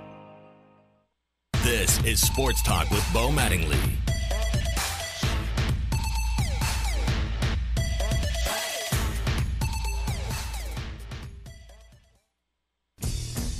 About your front line, after Gafford picked up that third foul, I think Adrio and Gabe combined for 9 straight points. Then later it was Gafford and Chaney had 8 in a row. Your front line, having all 4 guys putting it together like that, especially in the second half, talk about that, because we haven't seen a lot of that this year. Well, we're starting to see it. I thought we saw some of it in the Texas Tech game. This team is starting to put some things together, even against Missouri. And I just think they're starting to figure out the roles. I think that's the biggest key. And I think that they're going with a different mindset, and they're going, from a defensive standpoint and energy. And you're seeing the quick movement now. Now they're cutting and getting to the hole. They're getting some offensive rebounds. They're getting to the free throw line. They're getting in the open floor. We saw Reggie in the open floor. So I guess they're starting to pick up on things that we're trying to do and know how valuable they are to our basketball team. Because if we can get those guys to giving us that, we're going to make shots. I really do. I think once Isaiah gets back to full tilt, we're going to eventually make shots. But our bench it's got to continue to develop, and Dan, he's going to continue to be a target. But those guys got to be able to knock the high post shots that they're giving. They're giving them the shots. They got to be able to knock them down. Bob, you get a question now. I know. Hey, that's a first down. Way to go. All right. I appreciate you guys on that. Suspended. Okay, that's good. That's a good one there. They hit a 32 of 48 against Texas. 67%. You guys hold them under 30. I mean, I know you talked about defense, but just how good is it to do that to a team that was so hot their last game? They scored 98 points. I mean, and we hold them to 60 points. I've been saying our defense, I think, is getting better. And maybe it was, they had something to do with that, or maybe it was some of our guys. But I thought our guys were pretty active, and we took charges. We defended the rim. I thought we did a good job of that. They made some threes and got some loose balls that turned into baskets for them. What I love about our guys, they stayed together, and that's all they talked about. These guys are growing, they're learning. They said it. When adversity came, hey, let's just stay together, guys. Let's stay as one. And that's, for the coach to start hearing that, and that means they're starting to get it.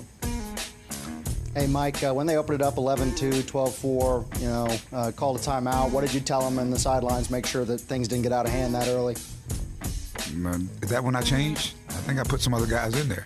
I think we started putting some energy guys in. I thought we needed some energy. I thought we just came out just kind of lethargic. I mean, we were slow. I mean, they had like 5 or 6 offensive rebounds, like in the first sequence, it seemed like. And so we were moving the mud. And so we needed somebody to inject some energy in our team. And I thought those guys came in and they did that. 14 block shots. I think that's the most ever in an SEC game. So that's a lot of SEC games since 1992. What do you think about that?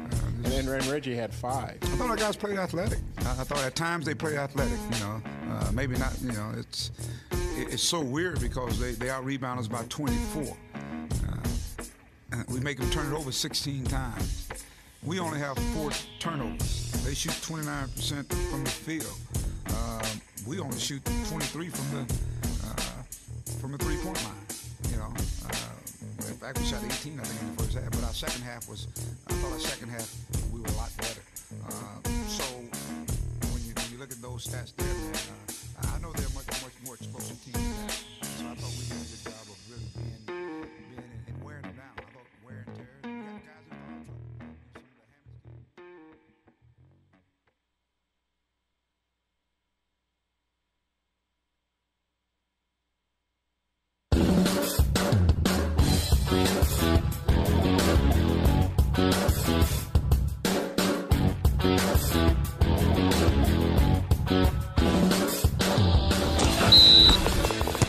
And now, the Ozark Outpost Casual Clothing and Footwear Hog Update. With 14 block shots, 6 steals, and forcing 16 turnovers in the win against Georgia, Arkansas's defense continues to be their strength. Defense has been real good lately. We've been taking pride in it a lot, knowing that if we can play good D, we can be in a lot of games. One game closer to 500 in league play. Their 1-4 start not breaking this young team spirit. When adversity came, hey, let's just stay together, guys. Let's stay as one. And that's, for the coach to start hearing that, and that means they're starting to get it. Next up, LSU on the road. The Tigers are 7-0 in conference play. Tip-off Saturday at 5 p.m. And the women are back in action at the Bud tonight, trying to win their 5th game in a row. They host Georgia, tip-off at 7 p.m. And in the inaugural season of the Alliance of American Football League, 4 former Hogs making final rosters. Austin Allen, Bijan Jackson, Jamichael Winston, and Andre Tolliver. The season begins February 9th. I'm Melissa Orange for the Pig Trail Nation, and that's your Hog Update. Here is Bo Mattingly. Thanks, Alyssa. The update is brought to you by Ozark Sportsman Supply. Highway 412, just west of Springdale. The Ozarks is now your go-to store for all your work clothes and work footwear needs as well. So they got all the supplies, the firearms, the gun safes, the archery, fishing supplies, largest selection of accessories in Northwest Arkansas. But they've also got the largest selection of Carhartt workwear and the best brands when it comes to women's clothing lines and men's clothing lines and footwear. The Ozarks, Highway 412, west of Springdale in Tawnytown. Dan Wolkin, USA Today, lives in Atlanta. He is probably just now getting in the media line for the Super Bowl on Sunday, so he can get in the game on time. Dan, good afternoon. What's up, man? How are you? How's Atlanta? It's nice. It's been a little cold this week, but actually probably the coldest week in a long time. But it's sunny and everyone's having a good time, and I think everything's working pretty efficiently.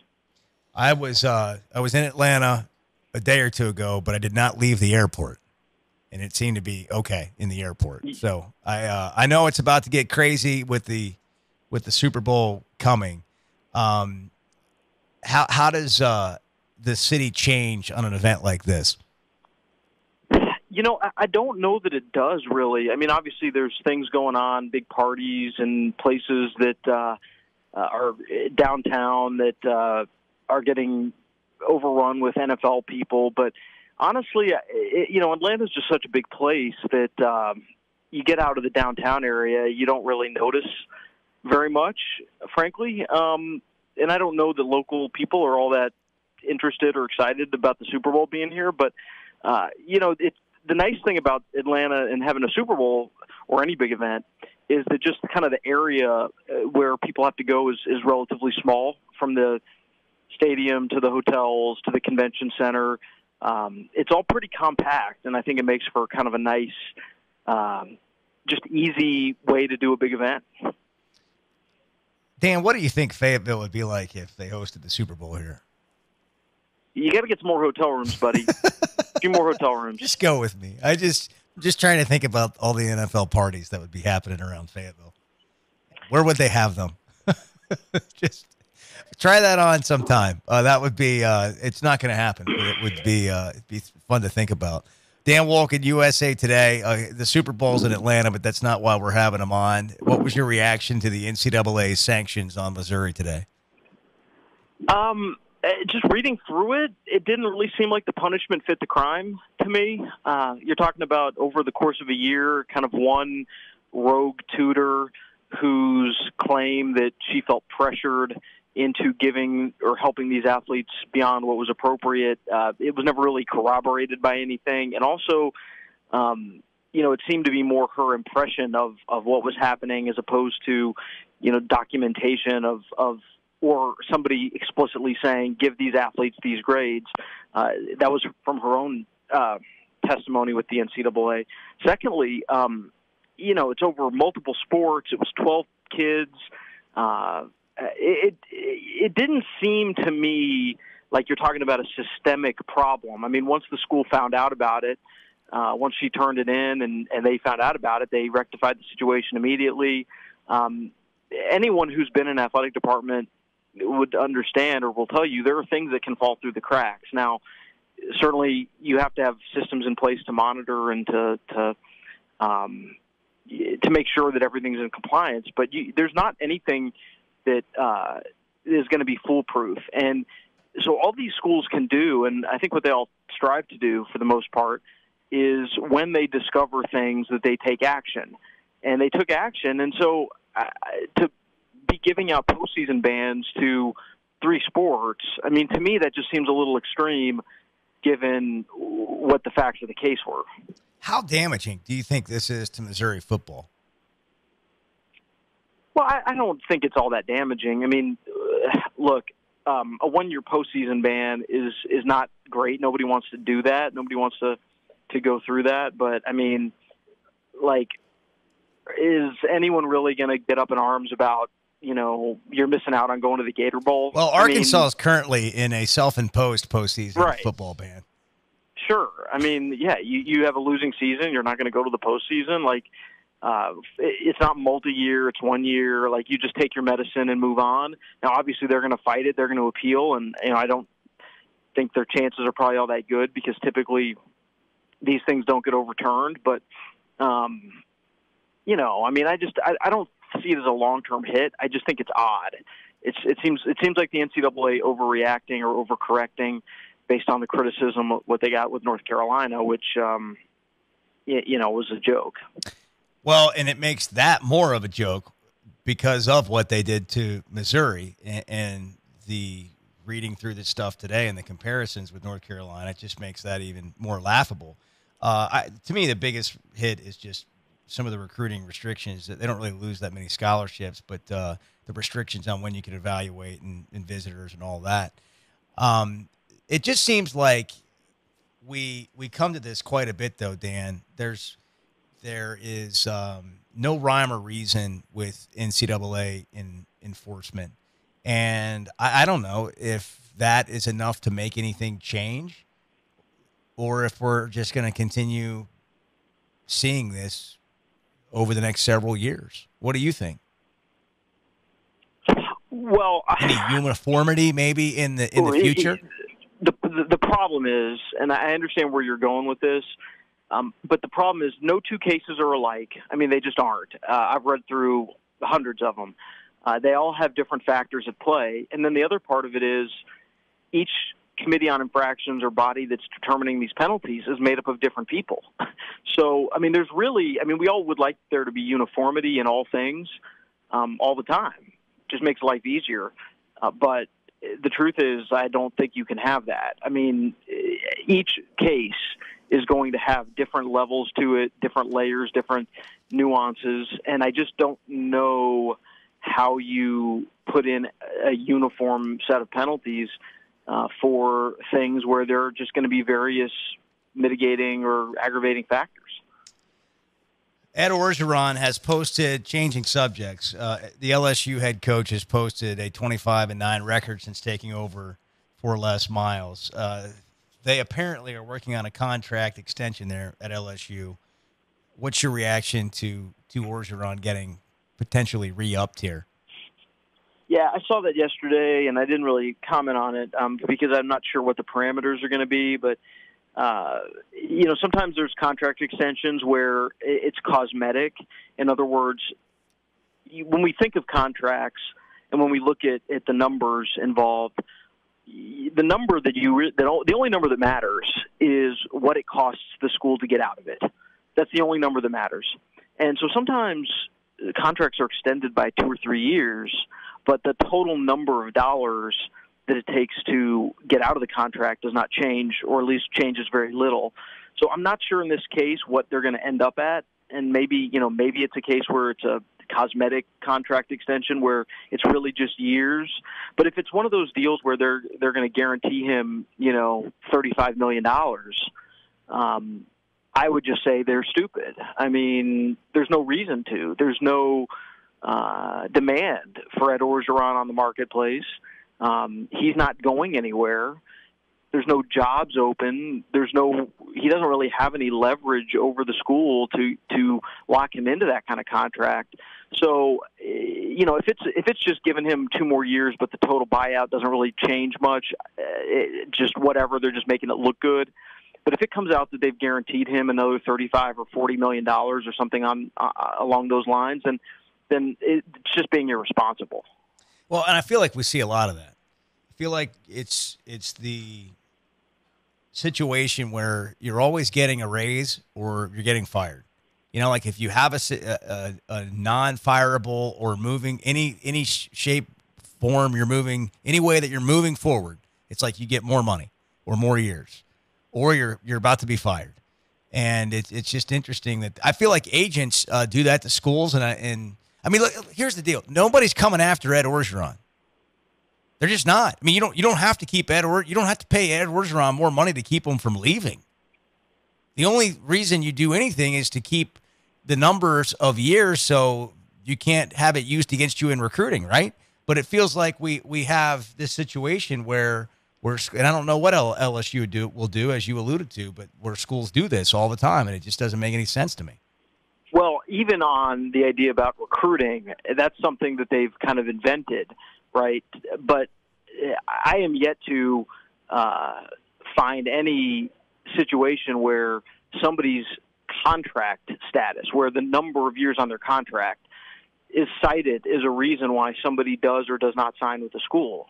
I mean, I think that's just totally made up. I mean, there are coaches who are recruiting right now who are looking at signing day, who are going to sign big-time prospects, who we all know there's least a 50-50 chance they're going to get fired next year. It's not a secret, and yet they're still able to recruit kids, and it has nothing to do with their contract status. We know. I mean, are you going to sit here and tell me that we know Gus Malzahn is going to be at Auburn in 3 years because of his contract? Right. Absolutely not. And yet they're going to go sign players. So I think that is just it's something that they've invented to give the coaches leverage or a perception of leverage over these schools, and it's just bunk. I mean, I don't know why the ADs or the schools keep going for it, but the reason why is because they get threatened and they feel like, if a coach leaves them, that their job is going to be in jeopardy because boosters who have just a large influence over all these decisions are very emotional. And I mean, I'm sorry if there are big Arkansas boosters who are listening to your program. There probably are. I'm going to sit here and tell you right now that when it comes to sports and when it comes to athletics, college athletics, you just don't know what you're talking about. You don't take the emotion out of it like you do in your own lives and in your own business. These guys, these rich guys who think they know it all when it comes to sports, they run their business a certain way and they're successful in business because they take the emotion out of it. When it comes to athletics, they don't allow themselves to do that, and they become fans and they make bad decisions. Often the case, for sure. Couldn't agree more. By the way, Lincoln Riley's getting re-upped, which seems deserved. Is it too early to say he's the third best coach behind Saban and Dabo in college football? You can make a case, yeah. I mean, back-to-back years in the playoff, back-to-back years winning the Big 12, back-to-back Heismans. I mean, he's kind of got it going now where you feel like anyone he plugs into that offense is going to be successful. Made a good defensive coordinator hire, it seems like, and they're recruiting well. They're recruiting well defensively. I mean, and that's difficult to do in the Big 12. And we'll see if they can get enough guys on the defensive side to kind of change what they've been the last couple of years. But they're certainly having more success on paper than what Stoops had the last few years of his tenure recruiting defensive, 4-star, 5-star type players. And look, I mean. Right now, this is a sport that's kind of being dominated by two guys, especially with Urban Meyer out of the picture, and there's other good coaches out there. But what Lincoln Riley's been able to accomplish in 2 years as a head coach, I think, puts him certainly at the forefront of that next tier. Dan, we'll get you out of here with this. Alabama's had a lot of turnover on its staff. They had a lot of turnover last year. Saban has been criticized coming out of the title game. We see a different way that Dabo's doing it. People roll that into nobody wants to work with Nick, so people leave. You think there's truth to this? Does Alabama have concerns or issues, or will they be doing what they always do when we see them again in August? I mean, they're going to be fine, and they're going to have the best players again, which I think makes up for a lot of other issues that may or may not be going on. It is true. Nick is hard to work for. I mean, it's not a pleasant – you just love going in every day and logging the hours that Nick demands that his coaches log, and then, it's a lot of little things that kind of pile up over the course of the year that just wear people out. And I get that. And there's not many guys out there like Kirby Smart who are willing to do that year after year after year after year and pass on other opportunities. Having said that, I don't know that Saban necessarily minds so much that people change, because this is his program from top to bottom. He derives everything. And I think if he made a mistake, it was going too far last year with that staff in hiring guys who were primarily recruiters. His age was starting to be used against him on the recruiting trail. Georgia was starting to get some guys who would typically go to Alabama. The response by Saban was to get some younger, up-and-coming guys who were really aggressive recruiting, and I do think they lost some X's and O's acumen on that staff, and it didn't hurt them until the title game. Now they're maybe going to go back a little bit the other way for what is probably a final push for Saban. I mean, I don't want to put a timeline on it, but is he going to coach 5 more years? I would bet against it. 3, I think that sounds about right.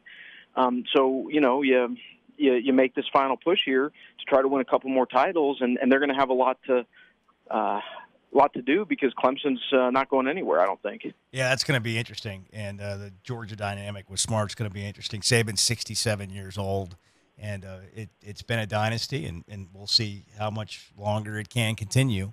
Dan, great stuff, man. Appreciate the time. Thanks for hopping on with us. Thanks, man. All the best to you. Dan Wolken, USA Today in Atlanta, where the Super Bowl will be. The LIII Super Bowl, which is Super Bowl what, Sawyer? 53. Did you know that from the Roman numerals, or did you just know Super Bowl 53? I couldn't. I'll just tell you right now. If you said if you had me, my life depended on Roman numerals, just get it over with. Just end it now. I couldn't. I'm decent with like 1 through 10. I know X is 10. Yeah. Clay, you know all the Roman numerals? I know some of them. I mean, I just don't see it as an important part of my life. I can sit there and figure them out. How many things have you had to? People made you feel dumb for not knowing in your life that you literally don't need to know. I mean, that's got to be up there on the list. The Dewey Decimal System was one of those. I don't know what that is either. I don't either. What about kilometers and miles and like knowing the difference? Well, conversion rate? I don't know. If you ever go to Europe or something like that, or really any country outside of the United States, you need to know what about that all important well, but your car tells you how fast school? you're going. What about What about those other languages you have to take in school? How much have you benefited from those? See. Well, I mean, I have a mucho. I've benefited mucho. Mucho bueno. I got a degree in one of them. So. Yeah, how's that? How has that helped you? Quite frankly, it hasn't, but it was fun to do. He does live broadcast every once in a while. Yes, join us on the First Security Bank hotline. First Security Bank's all about making better happen, and you don't have to do crazy stuff to do that. You don't have to know Roman numerals to work with them. They will help you make better happen. Log on to fsbank.com and find out the many ways that First Security can do that for you. This is Sports Talk, streaming live on sportandstory.com.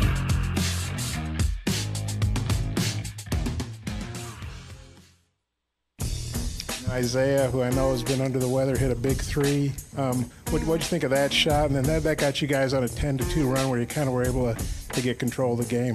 What happened on that run? What'd you think of Isaiah's shot?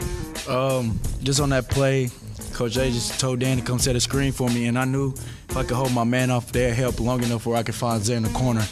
And knowing Zay, I knew he was going to knock it down, but that definitely got us going. After Zay made a three, we got to stop, hit another three, and then Dan got fouled. So it just started another run for us to end the game, the run that we really needed.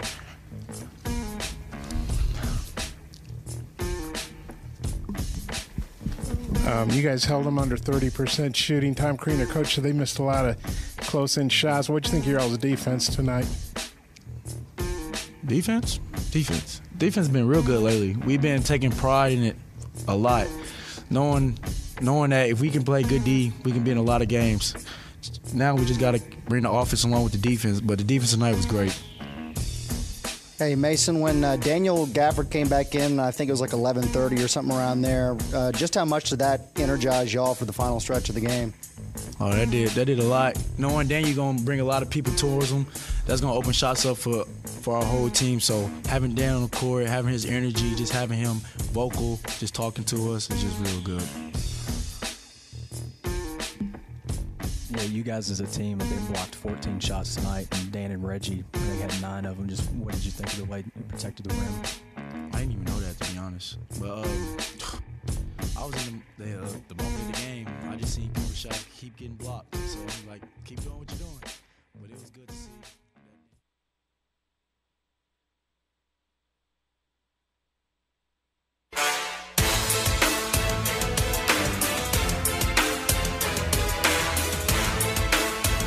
Now, time for the SEC Report. Somebody said we've got SEC bias. Deal with it. They're the best. Here's Bo Mattingly. LSU and head coach Ed Orgeron are working toward a contract extension after the team went 10-3 this past season, according to an ESPN report. The Times-Picayune also reported the potential extension. We'll see what that means for Ed Orgeron. Does he get a raise? And, I'm all about coaches getting raises, but if Ed Orgeron is getting one, it's interesting because I don't think anybody else is coming after him demanding that LSU pay him more money to keep him. Maybe they just want to say thank you which is, I mean, we could go on and on about how contracts are done in look, a few years ago, there were just a handful of athletic departments over $100 million. Now there's a handful of athletic departments over $200 million.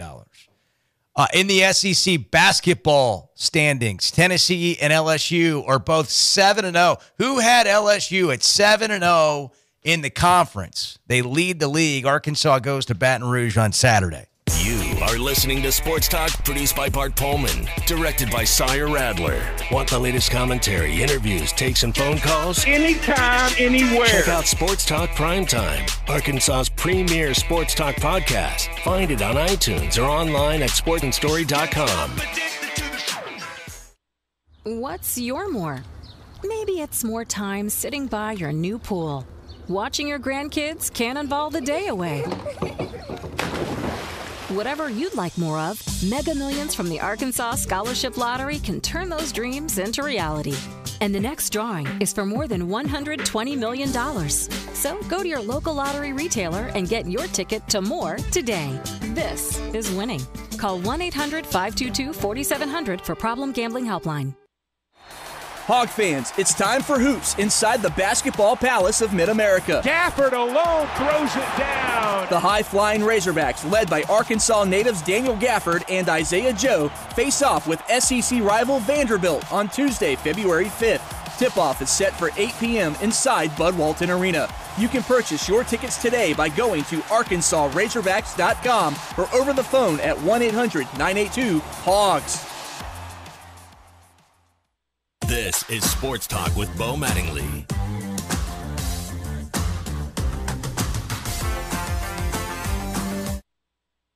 Yeah, you guys as a team, I think, blocked 14 shots tonight, and Dan and Reggie, I think, had 9 of them. Just what did you think of the way you protected the rim?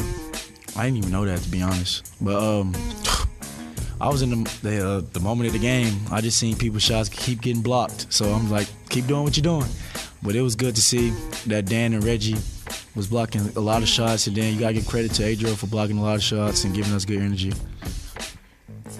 Hey, Mason, just picking up another SEC win after the break where you played Texas Tech to kind of get this team rolling here as the second half of the season kind of comes to a close before the tournament.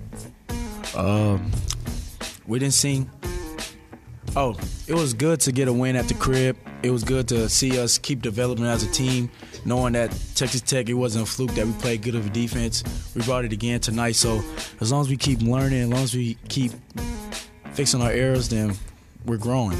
And that's a good thing to see.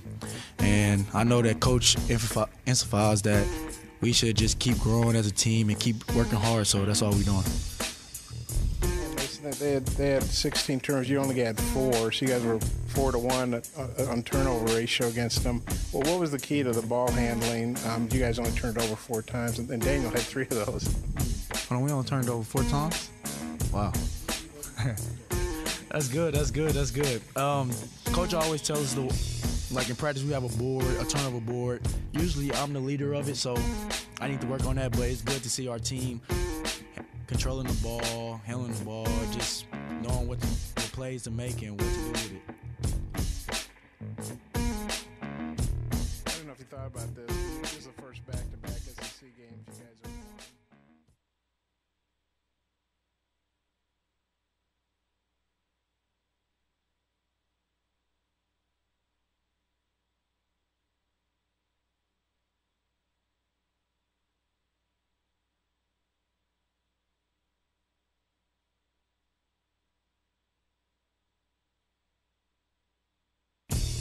Isaiah, who I know has been under the weather, hit a big 3. What'd you think of that shot? And then that got you guys on a 10-2 run where you kind of were able to get control of the game. What happened on that run? What'd you think of Isaiah's shot? Just on that play, Coach A just told Dan to come set a screen for me, and I knew if I could hold my man off there, help long enough where I could find Zay in the corner. And knowing Zay, I knew he was going to knock it down. But that definitely got us going. After Zay made a 3, we got to stop, hit another 3, and then Dan got fouled. So it just started another run for us to end the game, the run that we really needed.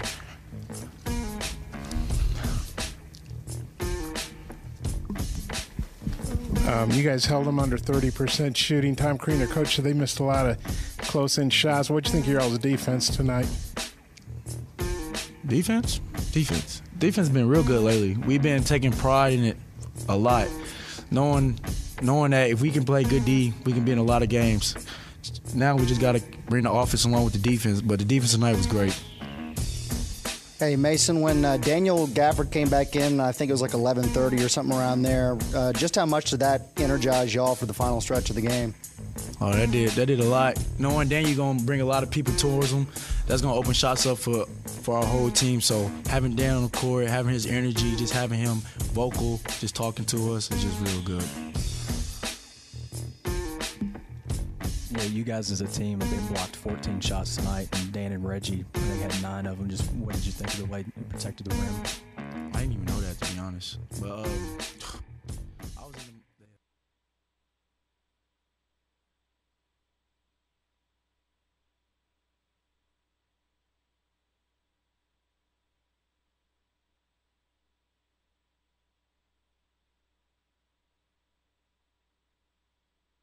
I know you're gonna dig this. I have extremely small ear openings.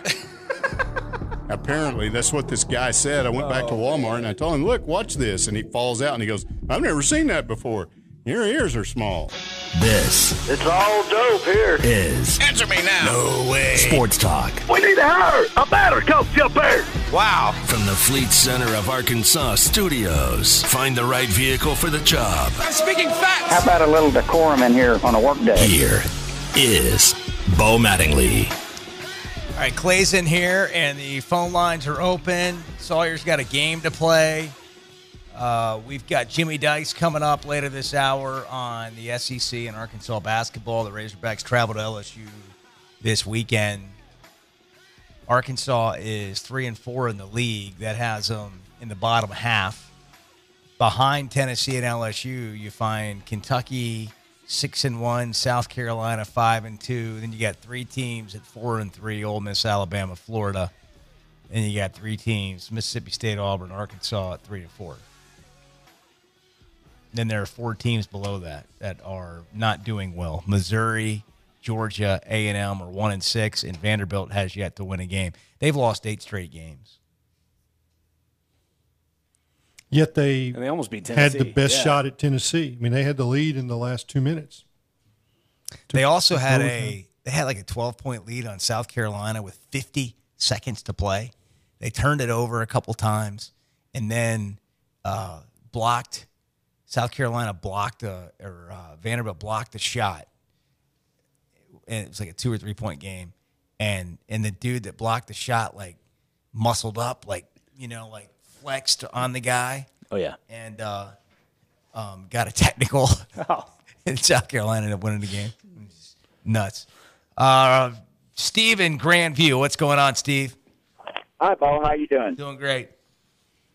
Just wanted to say I've been listening a long time, but this is my first time to call. Well, thanks for calling. Great to hear from you. Appreciate it. I'd like to say, first of all, that to all the naysayers for the Arkansas basketball team, they just got to remember that it's a young team and they're still growing. And they've come such a long way since the beginning of the season. It's incredible. And to see how far they could possibly go into the postseason is exciting. I'm extremely excited about Arkansas basketball right now.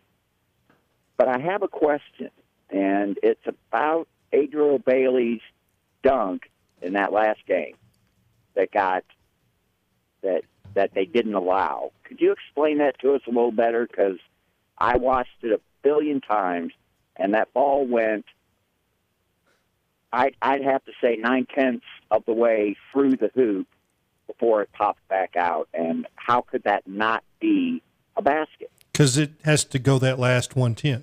It has to come through the net. It's got to go through the hoop. Yeah, it's just like a putt that goes around and around and around and around. It's got to go through the net. It's got to go through the net? Yeah, it's got to come out through the net. What if it hits the bottom of the net and pops out? It's not a basket. The net's so tight that it just pops out. I'm not sure that's something that's possible.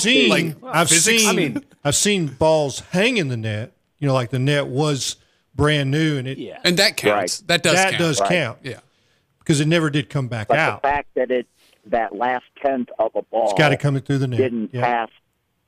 Wow. Maybe they should change that.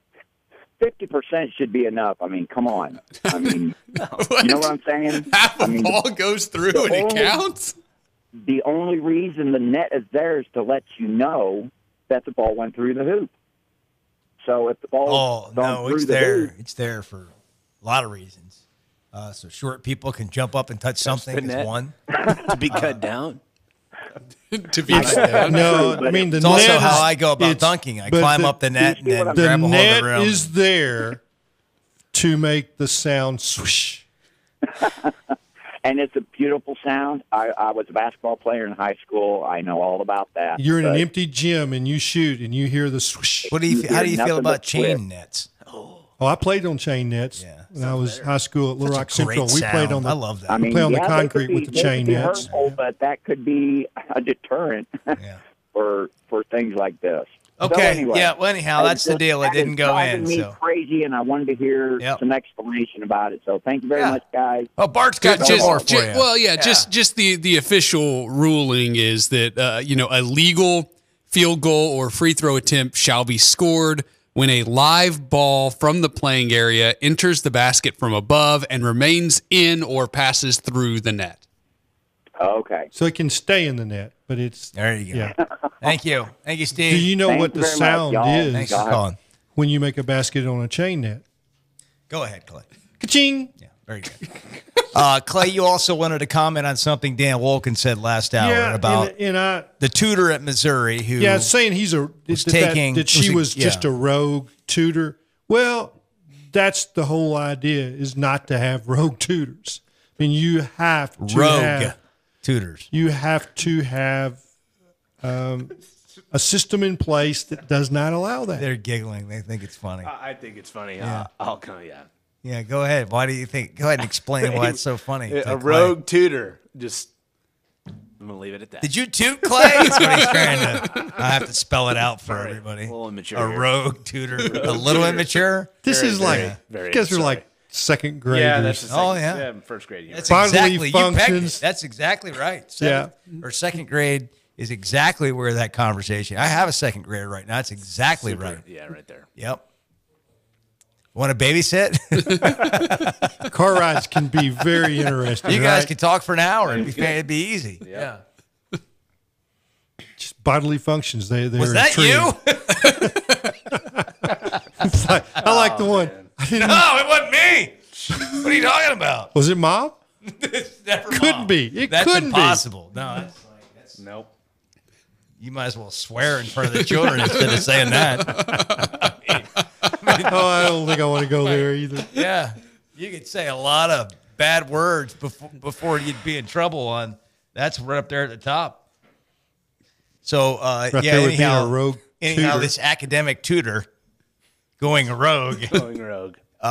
For Missouri. Well, and the tutor from Missouri said that they were instructed by their superiors on how to toot. It was a stinky.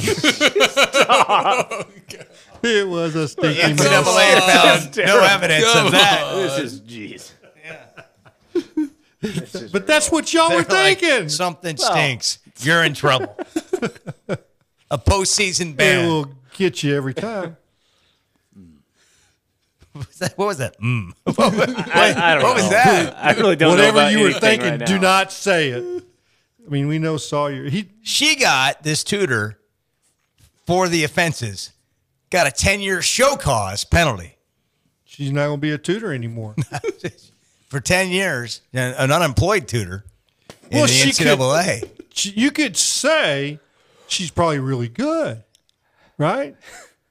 That's the kind of tutor you want.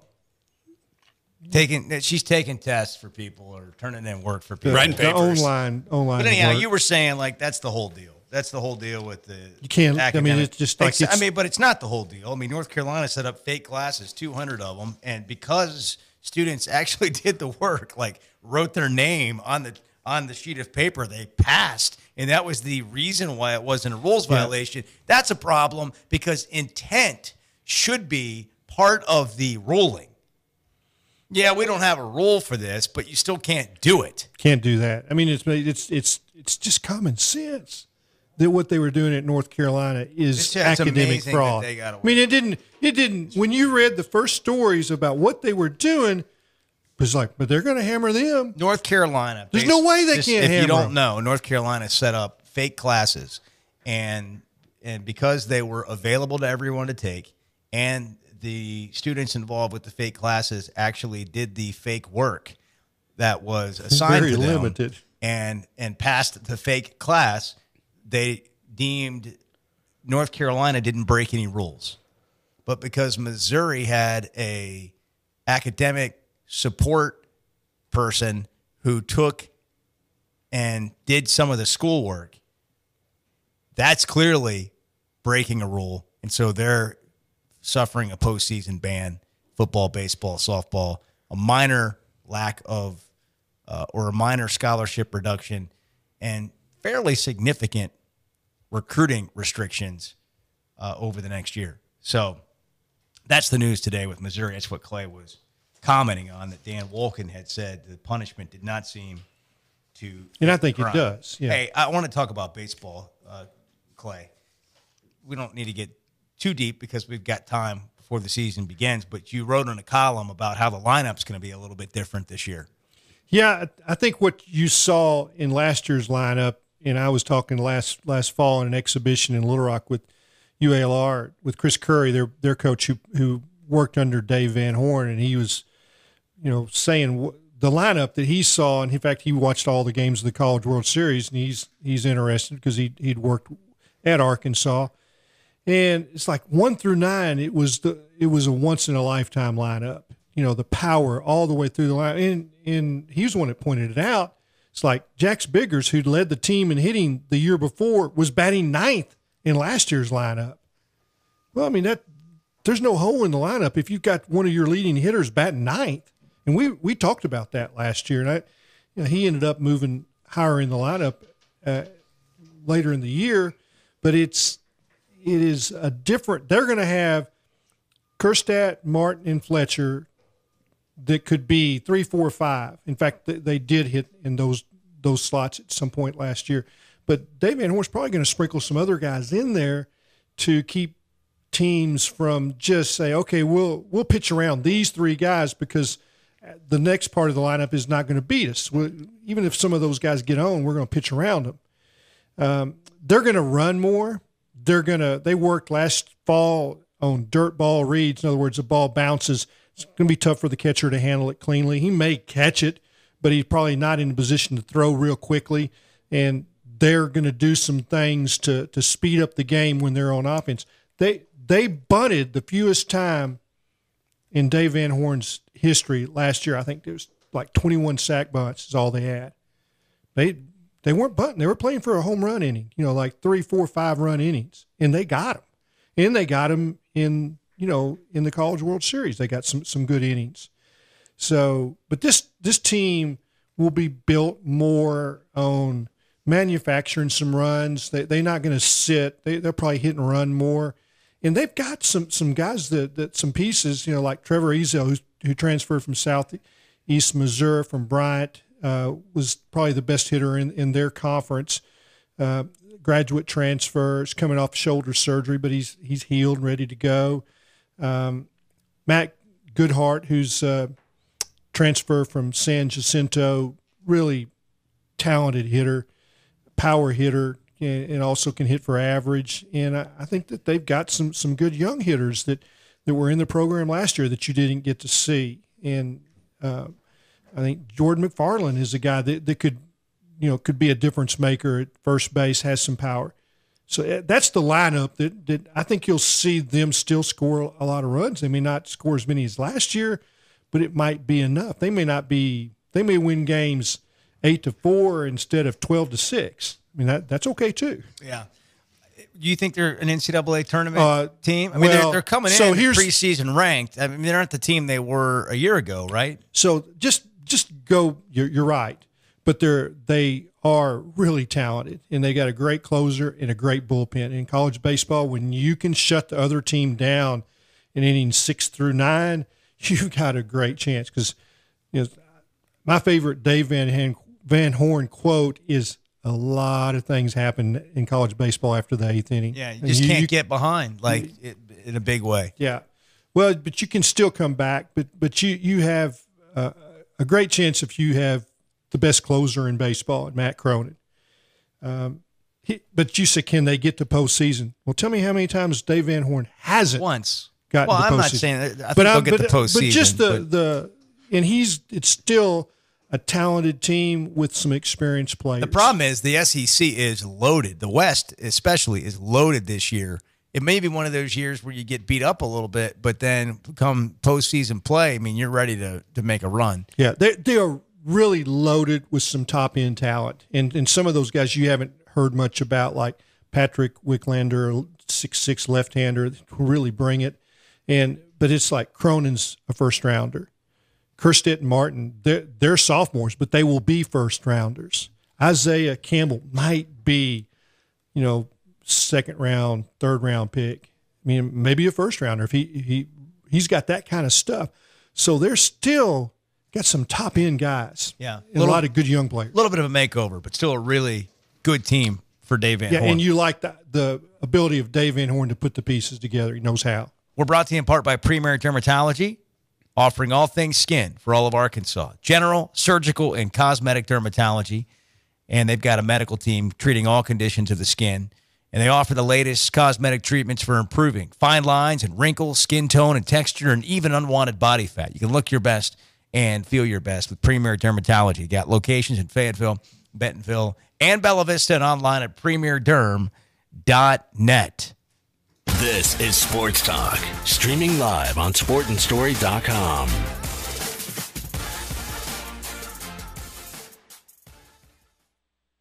Life is better with basketball. And with First Security, we have the know-how to assist with your needs, plus a local team you could count on. What's your better? Get there with us. First Security. Bank better. FSbank.com, member FDIC, equal housing lender. Whether it's commercial or residential, you can count on Pickett Construction to provide quality, cost-effective services. They specialize in commercial buildings and custom homes. And if you're looking for a new home, check out Prairie Meadows Subdivision in Prairie Grove. Pickett Construction's been serving Arkansas since 2002, licensed in 12 different states. Pickett guarantees customer satisfaction, and they have the manpower to handle any job. And in the last 17 years, there's not much they haven't done. Find them online at PickettConstruction.com. You pick it, we'll build it.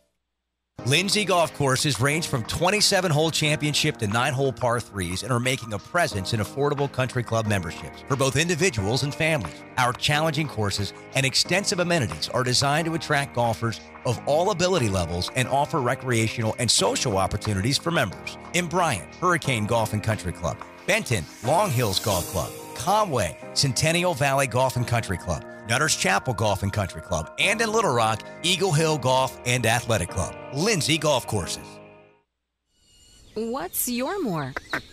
Maybe it's more early morning duck calls at your own private duck club. Whatever you'd like more of, Mega Millions from the Arkansas Scholarship Lottery can turn those dreams into reality. And the next drawing is for more than $50 million. So go to your local lottery retailer and get your ticket to more today. This is winning. Call 1-800-522-4700 for Problem Gambling Helpline. This is Sports Talk with Bo Mattingly.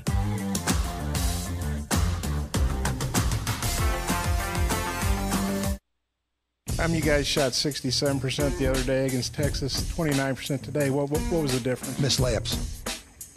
We missed a lot of layups. We felt like at halftime, and we missed some threes certainly, but I'm not concerned about that. We missed a lot of close, easy baskets, and some not just because they have a shot blocker in Daniel Gafford. We had self-inflicted wounds at the basket today, and then we didn't make enough free throws. So we had 23 offensive boards. Right? So, like, when you get boards like that, like, here's a great example. We have a Torian Wilrich, tremendous rebounder today, okay? Got to the glass anytime he wanted. He's a tremendous free throw shooter, too. Go back up and finish, right? Like, sometimes we just have to realize, hey, we can just go right back up.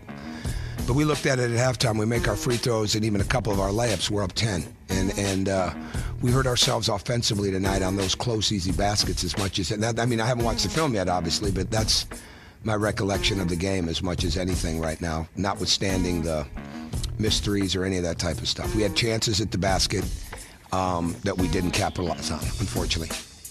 What do you think Arkansas's defense overall?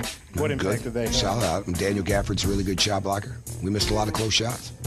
So they're good. A lot of good defenses in the league, and they're good too. So they bring a lot of pressure to the game. You know, they got us some. A couple bad passes, and we had a couple guys extremely soft with the basketball, which you cannot do against them. I mean, they do.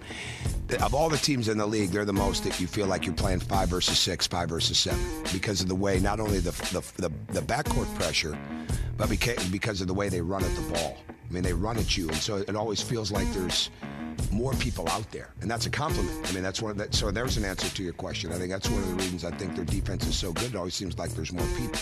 But with that, and we got our cutting, and we got the cuts that we wanted, we got to make layups. We got to make close shots. Surprised you got rebounded on 56-32. That's a huge discrepancy. Yeah, I don't know. I just think we were very active on the glass. We said in the locker room. And then the member of my staff, TJ said that every rebound is going to be like a baseball.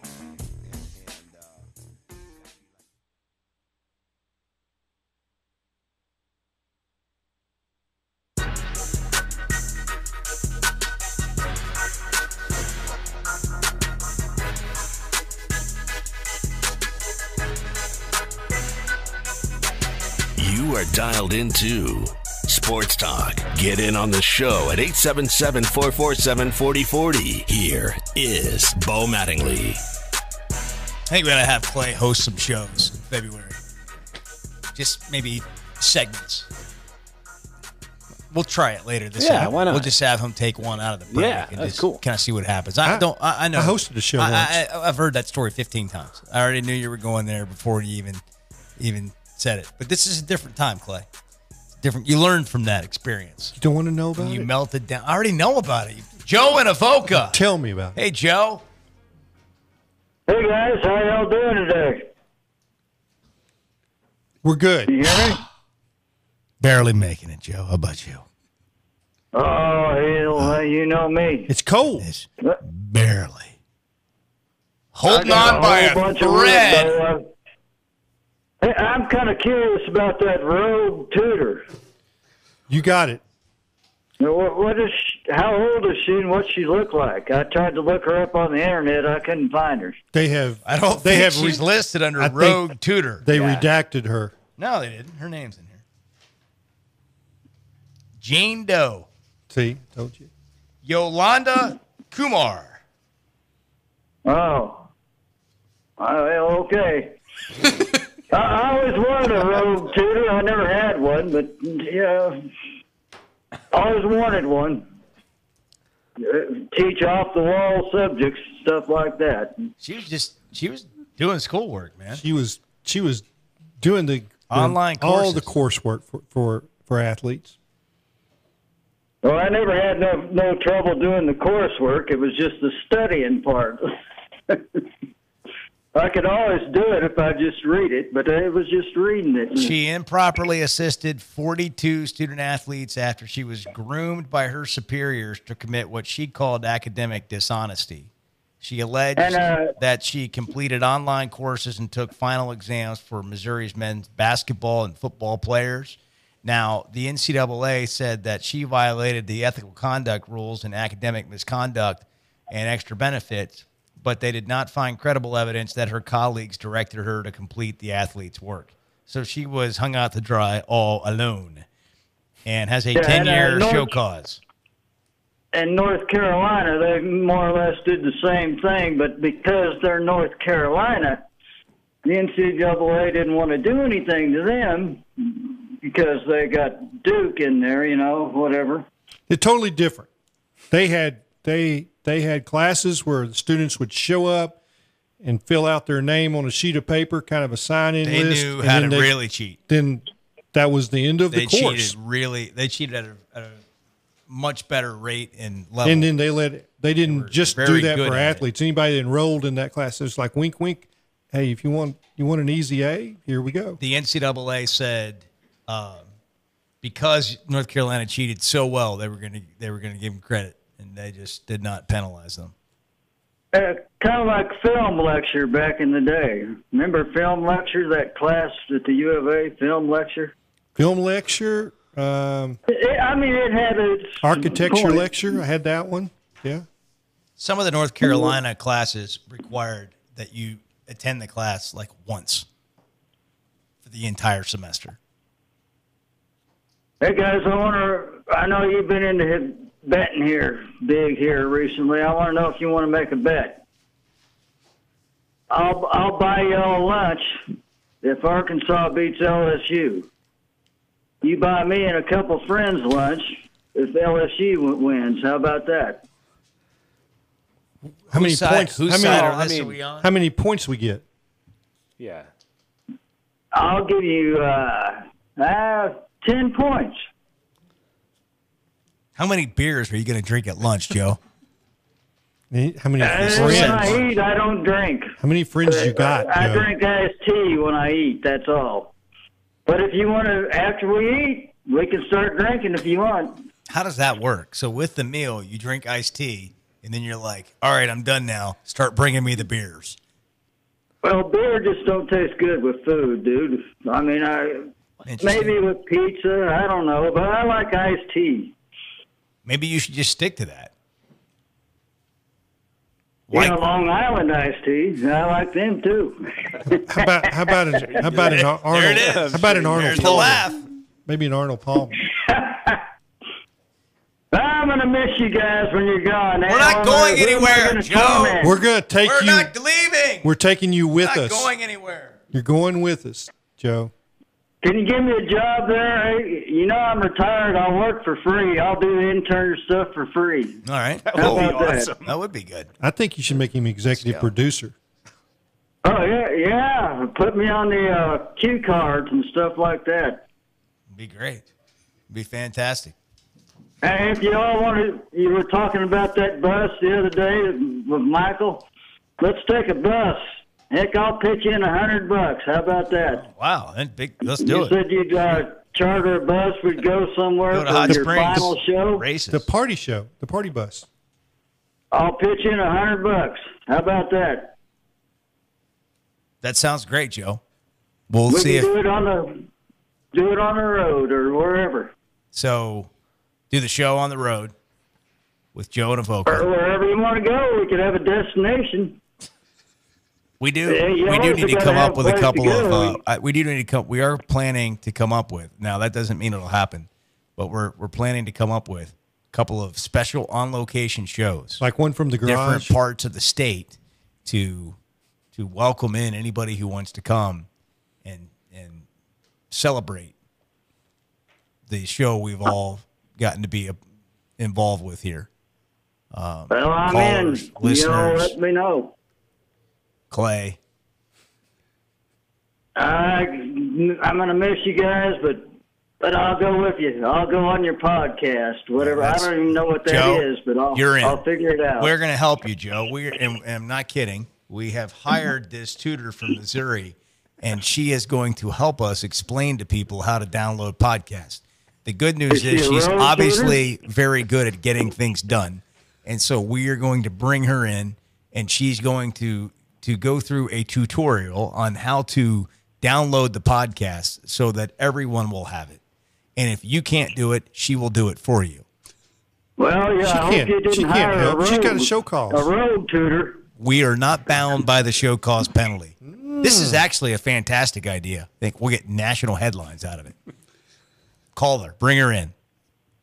If you can't download the podcast, the Missouri tutor will do it for you. All right. Can you send her over here? We're going to send her all over the state. All right. We're Well, going to it'll be sort of like the DMV, except we'll have a mobile DMV, and we'll be coming to your town, and we'll be handing out iced tea and signing people up for the podcast. Totally cool. It's going to be very cool. Mobile tutor. Thank you, Joe. Joe, And great conversation. But Jimmy Dykes we got to go get Jimmy Dykes in here and talk some basketball. Thank you, But guys. listen. Let's figure this out. We'll get there. Okay, together. All right. Hold on to that $100. Hold on to it. All right. All right. Thanks, Joe. Hey, man.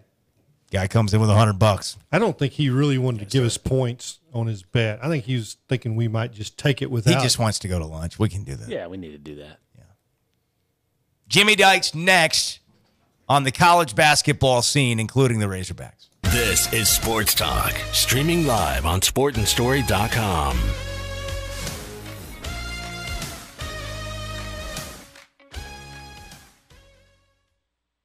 Hey there, this is Travis Tollett from Williams Tractor in Fayetteville, Williams Tractor in Berryville, and Bobcat of Northwest Arkansas and Rogers. It's finally 2019, and it's never too early to start planning for the upcoming season. Come see us during the Kick the Tires event going on now for great in-store deals and finance options on all New Holland equipment. Choose from New Holland tractors, hay and forage equipment, harvesting, seeding, spraying, or construction equipment. But it all ends March 31st, so hurry in to check out the savings during the Kick the Tires event at Williams Tractor in Fayetteville, Berryville, or Bobcat of Northwest Arkansas and Rogers. Life is better with basketball. And with First Security, we have the know-how to assist with your needs, plus a local team you could count on. What's your better? Get there with us. First Security. Bank better. FSbank.com, member FDIC, equal housing lender. This is Sports Talk with Bo Mattingly.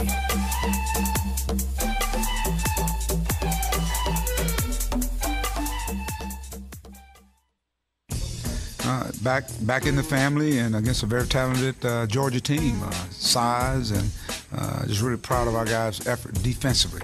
And that's why I really believe our defense is starting to trend up. And we're probably a little ahead defensively than we are offensively. But thank goodness that our defense is starting to play at the level that you got to play in the SEC. Didn't get off to a good start. And I just really felt that our guys were a little fatigued started off. And the bench is so important in what we do, and we saw that on display again. We saw it in the Texas Tech game. We saw it tonight. They came in, Desi, Gabe Osaborn, Reggie Chaney, Keyshawn Embry, and I thought those guys came in and really ignited some energy in the building. And before you know it, our fans were in it. And then the guys coming off, I thought they turned up the intensity. Dan got in foul trouble again. One of the fouls was just silly foul, and he's can't keep putting himself in that situation, trying to go get it back. But the beauty of it is that these other guys are starting to step up. When you look at that, I call it that quick forward position, we got a lot of things from those guys tonight. When you talk about Reggie and Gabe and Adriel, I thought Adriel played well. Matter of fact, he got robbed on one basket where it went in. He had a dunk and just snake bitten on that. But he attacked the basket. I love how he played. But if you look at what those guys brought to the table, I think 17 points. I think we had Reggie had 6 rebounds. Gabe had 3. And then, of course, Adriel, 11 rebounds. I mean, that's big. You know, when they play well, our team plays well. And we had guys make plays. The shot that Isaiah made, I thought he only made 1 shot. And you could tell he was not himself tonight. But I love the effort of him wanting to be out there and to step up and knock that shot down. That put us up 3, and we didn't lose the lead after that.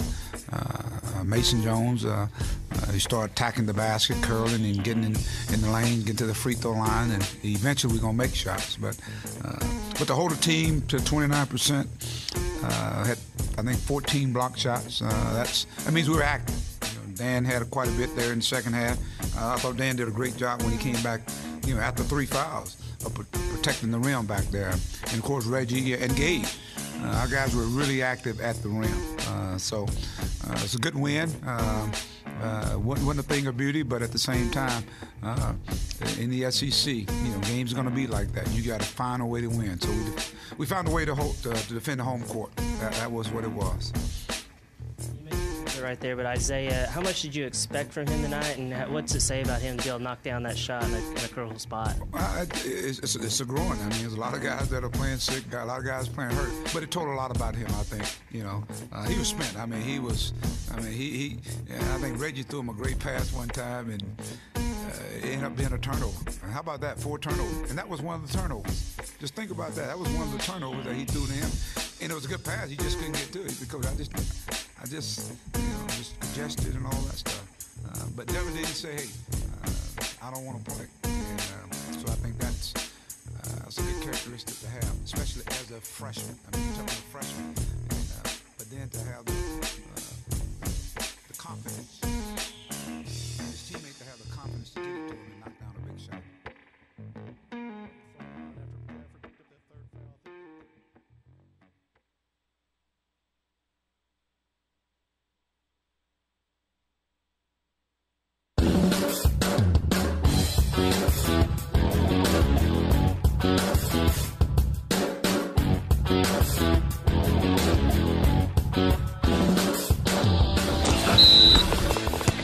And now, the Ozark Sportsman Supply Hog Update.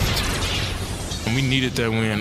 For here on out, we just focus on the little things that we were getting away from that cost us winning the game. Reggie Chaney after the Hogs win over Georgia Tuesday. They believe this could be a turning point for them down the stretch. I feel like we are turning the corner. There's a couple of other errors that we still making, but we're going to work on them in practice. So as long as we correct them, we're going to be real good. Arkansas with 11 more SEC games left. Next up, LSU, who was 7-0 in SEC play after a win at Texas A&M last night. The Hogs and Tigers tip-off in Baton Rouge Saturday at 5 p.m. And the women are back in action at the Bud tonight, trying to win their 5th game in a row. They host Georgia, tip-off at 7 p.m. And in the inaugural season of the Alliance of American Football League, 4 former Hogs making final rosters. Austin Allen, Bijan Jackson, Jamichael Winston, and Andre Tolliver. The season begins February 9th. I'm Melissa Orange for the Pig Trail Nation, and that's your Hog Update. Here is Bo Mattingly. Thanks, Alyssa. The update brought to you by Ozark Sportsman Supply and Ozark Outpost Clothing. Now also a working man or a working woman's paradise. The Ozarks is now your go-to store for all your work clothing needs. Carhartt, they've got a huge selection of that, but also the best brands in women and men's clothing. Stop by the Ozarks and ask about their Valentine's sweepstakes happening now as well. You could win just for shopping at the Ozarks, Highway 412, just west of Springdale in Tawnytown. Jimmy Dykes, ESPN college basketball analyst, and the SEC Network joining us on the First Security Bank hotline to talk some hoops. Jimmy, great to have you on again. Speaking of working, man, Bo, that's you. I saw you in Nashville, right? When was it? I Tuesday shocked night? Jimmy. I was doing some shadowing of the SEC Inside crew, Jim Jordan, those guys. They do a phenomenal job, and I was hanging out with them. They were kind enough to let me do that, and I knew Jimmy was going to be there. I had heard, and so I just waited for my opportunity, and I just shocked him. He had no idea what to do with me at a place like Vanderbilt, so we didn't speak, and he just said, "I'll get back to you when we get back to an area I'm comfortable in knowing you in." And so here we are. Clay's mic. Clay wants to talk. Here we go. You were hanging out with Vince Gill, and you probably didn't have time for Bo, right? That's true. Yeah, I didn't. Yeah, but Bo was 4th on the list that day. Did you see Vince Gill? You did, didn't you? Not on this trip. I failed to mention that Jimmy and Vince were playing at the Grand Ole Opry when I walked in and surprised them. Yeah, at the Ryman, yeah. Yeah, my bad. But it was an interesting experience that night because I had John Calipari in my ear the entire game. And so really? John Calipari's coaching. I'm listening to everything he's saying. And he coached up 30 harder than he did early in the game. Yeah. But here's the perspective is how a coach is working to improve each player on his team for the ultimate goal, not for today's game. That was the experience I had in that situation. Bo, you got some great insight. Calipari, he called me about 12:45 in the morning that night after the game. They had just landed in Lexington. He was driving home, and he brought up that point. He said, I know we were up 45-15 at the half. He said, I was on them harder in the second half than the first half because you just worry constantly as a head coach. And they are playing so well right now, Kentucky is. But you can lose it in one half. Like you can lose your edge. You can lose your just everything about how you're playing, your momentum, your groove. And he's not going to let that happen to this team. I mean, they've come so far from their first game against Duke to where they are now. They're legitimately I looked at I think there's probably 7 teams right now that I think are the real national title contenders. There's 2 out of the league, Tennessee and Kentucky.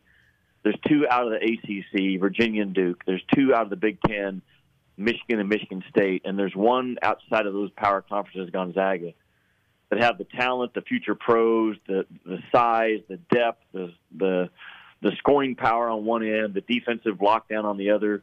I think the national champion is going to come out of those 7 teams. And there's no way Kentucky would have been in that conversation 5 or 6 weeks ago, but they are now. You saw them firsthand Tuesday night. They are big blue machine is rolling. And I know this is a spot where we talk about Arkansas basketball, and we will. But I want to ask you this, and I think people may appreciate knowing a little bit more about something, and that's John Calipari, because he gets all this credit for recruiting. But when you get a look up close at how somebody coaches, it may change your perspective. You obviously have been around him for years. What do you think his strength is as a coach? Because I talk to a lot of people who think he's one of the very, very best coaches there is. I don't think that some people view him that way. They just think he gets a bunch of talent, and that's why he wins. Well, so there's 2 parts to that. Part of your job description as a coach is a recruit, so he's phenomenal in that area. And then the second part is putting that talent together to form a really good team. And I just know, because I think I've done them 5 times already this year, and I've probably been to 100 John Calipari practices at Kentucky, and I see what goes on behind the scenes. Like he has an elite level offensive mind, taking his guys and seeing their individual strengths, and then designing an offense, developing an offense that gets those guys the ball where they're at their best. And he's doing it right now with this team, with what he's doing with P.J. Washington and Reed Travis, getting them the ball in the left block, and what he's doing with Ashton Hagans and Tyler Hero. And he's a very, very good offensive coach. And then you say, okay, what's he done defensively in his career? Well, he's, I would say probably every year except 3 or 4 as a head coach now, going back to his UMass days, he's had a top 40 defense. So he's really good. I mean, he's his game day shoot arounds. You saw it. It's all him. It's not a whole lot of stuff from the assistants. He knows exactly what he's looking for, and they're really good. They're really good, and it's amazing.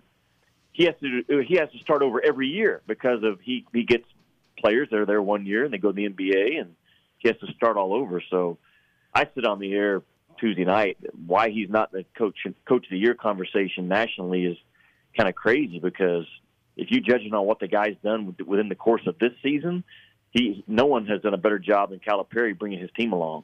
They're 17-3. Kentucky 6-1 in the conference. Surprisingly, at least to me, LSU is 7-0. Now, you told us when they came to Bud Walton Arena, they're 17-3 also, but they're undefeated in the league. You said they're going to look like the Lakers when they get off the bus. I mean, similar color, but when you look at their size, you're going to think, my gosh, the Lakers are here to play basketball against the Razorbacks. And was I wrong? LeBron was out, and so I agreed with you that they could potentially look like that. What you did not alert us to is one guy is going to be wearing a Speedo, and he's number 24 in the Lakers uniform, and so that happened. But no, LSU's they're playing at a really high level, and Arkansas's got to go down there and play this team on Saturday. Yeah, they are. It's the beauty of being in the SEC is outside of, I think Missouri and A&M are the only teams with 1 win in conference play. Everyone else still has a chance to play their way in the NCAA tournament because of, you look at the schedule and you're like, there's a top 50 net opponent. There's 7 or 8 of them still left on everybody's schedule, and LSU is certainly one of them. And I watched that game last night. Tremont Waters, a little guard that was so good last year, kind of all by himself. Now he's got dudes around him, and they're playing really, really well. So it all starts with Arkansas Saturday. I think the game's in the evening. I don't know when it is. Saturday sometime. They have to contain Tremont Waters because he went for 36 last night. And if he's the kind of guard, Bo, that if he feels like he needs to get 30, he'll go get 30. If he feels like this is more of a game where he needs to get 10 points and 10 assists, he'll do that. But it all starts with him, and then you have to handle that size that LSU just they just pound you on the glass on both ends. Like they're sitting there undefeated in the league, and we're looking at they could be undefeated when they go to Kentucky in a couple of weeks for one of our Super Tuesday games. Like they're not going away. They're the real deal. But Arkansas has got they got a great opportunity to go win at LSU, and I think they come home and play Vanderbilt, who's really they're just struggling right now, and get that win. Then they go to South Carolina, a team that can be really good one night, struggle to score the next, and they go to Missouri, and we know Missouri's struggling. So I think I heard a little bit of your conversation earlier with Mike, and his point was very good. That just don't panic. His teams get better during the year. The schedule looks pretty favorable to them, and but it'd be a huge one for Arkansas to go to win at LSU this Saturday. Yeah, it's a 5:00 game, to your point, and I wonder what your thoughts are that Arkansas has turned their last 3 opponents over at a pretty good rate. You know, 2 of them 20+. One of them was on the road at Texas Tech, and then Georgia. Now, none of those 3 teams that I'm talking about are great with the ball. I mean, they do turn it over, but I kind of feel like if Arkansas is gonna reach the ceiling they want to reach this year, that they're gonna have to do more of that. Yes, they are. You know, I did their game Saturday. It was this past Saturday at Texas Tech, and they played well. Arkansas played well. You know, they put a lot of pressure on. They're the 13th ranked team in the country, Texas Tech. I don't think they're the 13th best team. They're probably somewhere between 20 and 25, but still Arkansas went down there and gave them fits and held Texas Tech to, 65, 66 points, somewhere in there. And Texas Tech's a team that can struggle to score a little bit, but Arkansas's defense came up with big plays in the second half. They came up with big plays with 4 minutes to go and started pressing, got a bad call. Arkansas had a bad call go against them. It should have been out-of-bounds violation. And so, it's a team that Arkansas would here's in a nutshell, here's Arkansas. You know what Gafford is. So then who else is going to score? It's got to be Mason Jones and Isaiah Joe. And those 3 guys are your scoring threats. Really no one else is really a double-figure scoring threat. They might jump up there and have a game, but those are the 3 guys that you have to lock in on if you're the opponent. And Arkansas, knowing that, they know that it's going to be hard to get the game high 70s, 80s for the most part this year. So their defense has to be really good, and it's capable. I got some long, quick athletes out there. Jimmy, before we get out of here, Clay wants to speak again. We usually lock him down for these I'm not, segments. And understand why. I'm not going to remind you that you once asked Vince Gill if he could sing in the key of E. What is this random Vince Gill stuff? Yeah. What do you like? What I wanted to ask you, and Arkansas had Gill? against Georgia, they had 4 turnovers. That to me, the turnover numbers are their ticket to to being in games against some of the teams they've got left on the schedule. Forcing turnover for a freshman and sophomore team to have a game with 4 turnovers is just blew my mind. Yes, on offense, yeah. That's and they so they had like a 4-to-1 turnover ratio in their favor in that game because I'm pretty sure when I saw the stat sheet, Georgia had 16 or 17 right. That's turnovers. correct. You nailed it. So that gives you that gives you a big plus right there. Now Georgia made up for it because I think they out-rebounded Arkansas by 20. Right. So they kind of offset each other a little bit there, but that's what Arkansas has to be. And I like their press, the way it looked at Texas Tech the other day. I think they can, really be disruptive out there defensively. And it's like Mike said, you got to be patient with this team. The schedule, in some ways, it favors Arkansas going forward. In other ways, it's kind of like, man, you want 2 shots at Kentucky this year, not just 1. You want 2 shots at Tennessee this year, not just 1, because those are the wins. Knocking off Kentucky and Tennessee and LSU, you get 2 shots at them. Those are the 3 teams right now that you have to have on your resume to say, hey, wait a minute, look at us as an NCAA tournament team. And it's a year that, unless I'm mistaken, I'm pretty sure they only get Tennessee and Kentucky once. Is that right? You got it. Yep. Yeah. So that's it's good in one way that you only get them once for your own record, but man, you want 2 shots at them because those are the quality wins in this league right now. And unfortunately for Arkansas, they were at Tennessee and they're at Kentucky at the end of the year. Yeah, maybe they'll get one of those in the SEC tournament again. We'll see how it shakes out. Jimmy, thank you. Great stuff. Appreciate you putting up with Clay today. see you next time. We're both 8-10 hours away from home. I'm going to find you. I'll find you. Where are you next? Can you tell me? I don't know. I don't know where I'm next, but I don't really, Jimmy. I don't know from one morning to that afternoon. I'm not sure what's going to happen or where I'm going to be, but we're figuring it out, and we'll let you know. Okay, I'll just keep following you on Twitter. Thank you. As I will you. Thank you, my friend. See you soon. All right, bye. Jimmy Dykes on the First Security Bank hotline. Just back doing what he was, in my opinion, born to do, and that is break down college basketball games. This is Sports Talk, streaming live on sportandstory.com.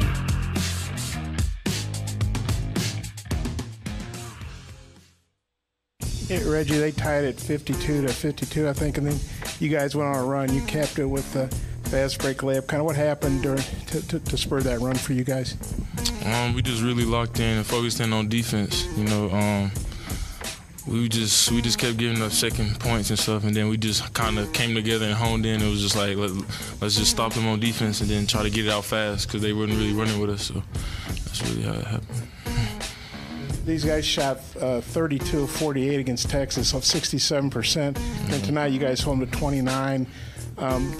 What did you think watching them against Texas? Assuming you watched that film, and what did you guys do to hold them under 30%? We watched the game against Texas. We knew they were a pretty talented team, and in practice we kind of just really focused on pressuring the ball and rotating and things like that. We kind of focused on defense in practice, and today it kind of showed the game. Thoughts on the team blocking 14 shots? I think you had a career high 5. You said what? Thoughts on the 14 blocks you guys had tonight? I don't know. It was just athletic. Athletic is just timing, I guess. Yeah.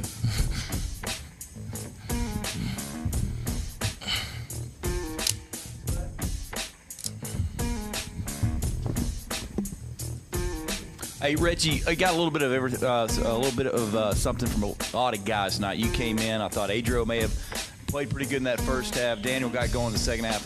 Are you guys kind of figuring out, man, we got to have more guys step up each and every night? Yeah, that's what Coach says. He always says, like, the bench is a big part of what we're doing here, and he always expects us to come in and bring that energy. But it's going every night. It's going to be somebody else's night. That's what Coach always says. But one day he said we're going to click together when everybody.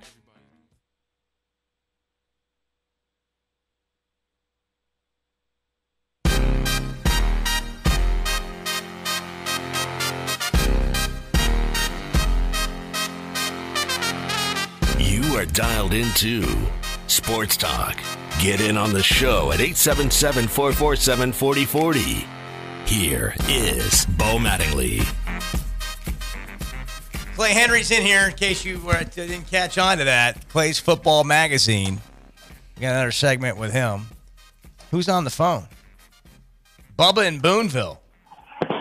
Hey, man, kind of off the subject here, but I was calling to check in on Eddie in Clarksville. Hadn't heard anything, making sure he's okay. Yeah, he's taking a little break, recovering best he can from the tragic loss of his son. Said he was going to take some time away. Yeah, I appreciate you doing that. Yep, just wanted to check on him, and God bless him. Bye. Hey, thank you. And this has been a theme, really. We've heard from a number of people, and our thoughts and prayers continue to be with Eddie's family. You never recover from something like that. It's just a constant recovering process, and man, he is he's been such a passionate voice on this show, and I think there will always be a spot for Eddie here. Whether it's the new way of doing things in the future. We know he'll be back. Or sometime this month, which I'm sure we'll hear from him. Clay, we'll talk to you later. Thanks for being here. Mike Anderson's coming up next hour. You are listening to Sports Talk, produced by Bart Pullman, directed by Sawyer Radler. Want the latest commentary, interviews, takes, and phone calls? Anytime, anywhere. Check out Sports Talk Primetime, Arkansas's premier sports talk podcast. Find it on iTunes or online at sportandstory.com.